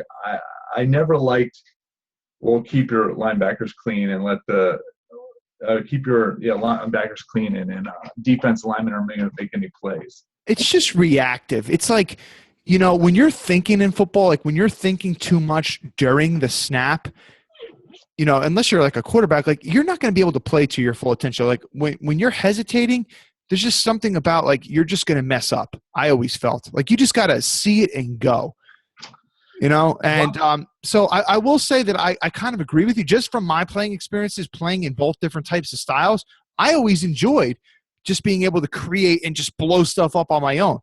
But I will say that not all guys are suited to do that. So that's why it's a good mark of a coach that you have to adapt scheme and put players in positions where they can succeed. And that's also the mark of a good, you know, general manager, that you develop talent that can work well with a proper coach. And that's why we see the good organizations year in, year out, they have GMs and coaches that are lockstep with one another. And when you're not, and you're trying to fit the square peg into a round hole, that's when you see disaster and failure happen. Yeah. Well, let's for my sake, let's hope the Bills got it right this season. I think they got a quality guy. Kyle, there's a lot of analysts, and, you know, you hear nothing but high praises for Sean McDermott. You can't show me a bad report where someone's saying this is a bad hire. They're all high praises. Now, unlike 2 years ago when Rex Ryan was hired, there's some mixed reviews.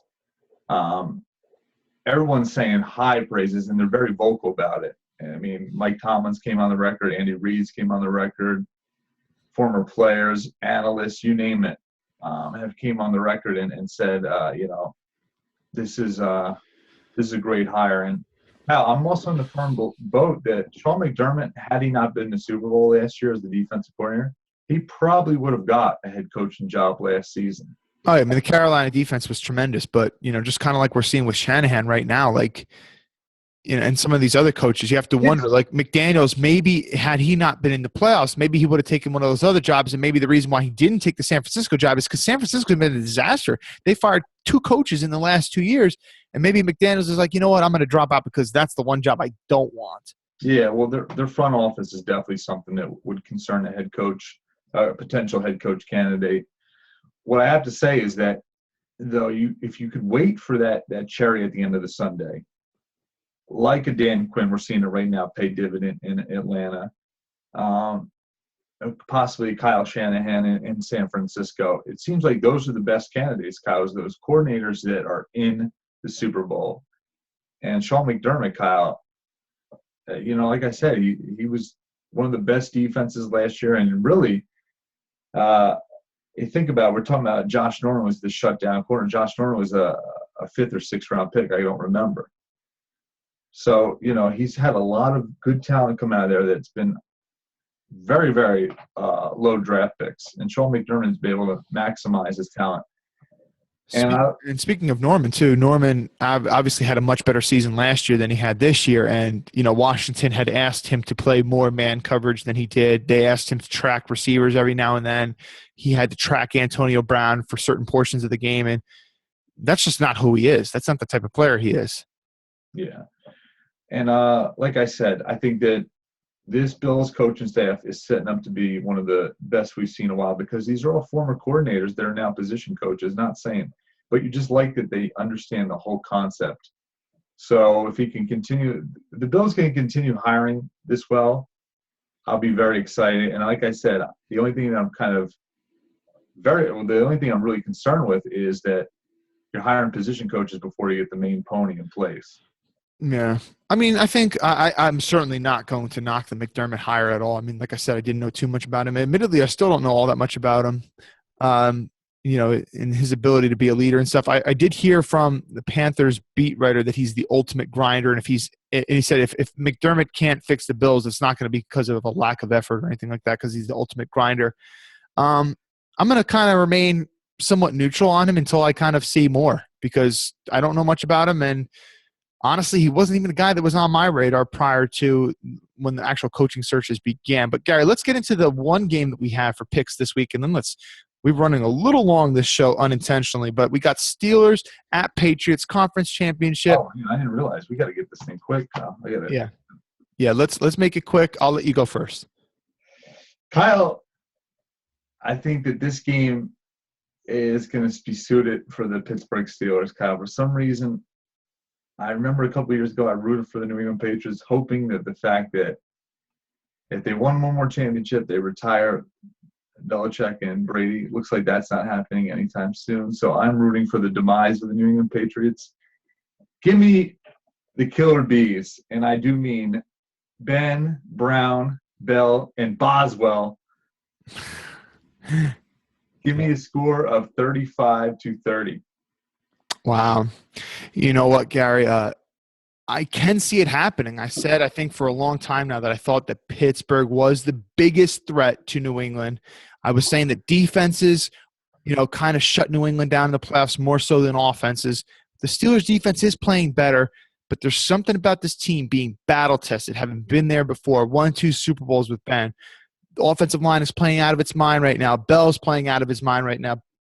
Brown, by my accord, is the best receiver in the NFL right now. I like the Pittsburgh Steelers. But, Gary, I've been saying this since the preseason. I've been saying this since the end of the last season. New England Patriots are the best team in the league. They are.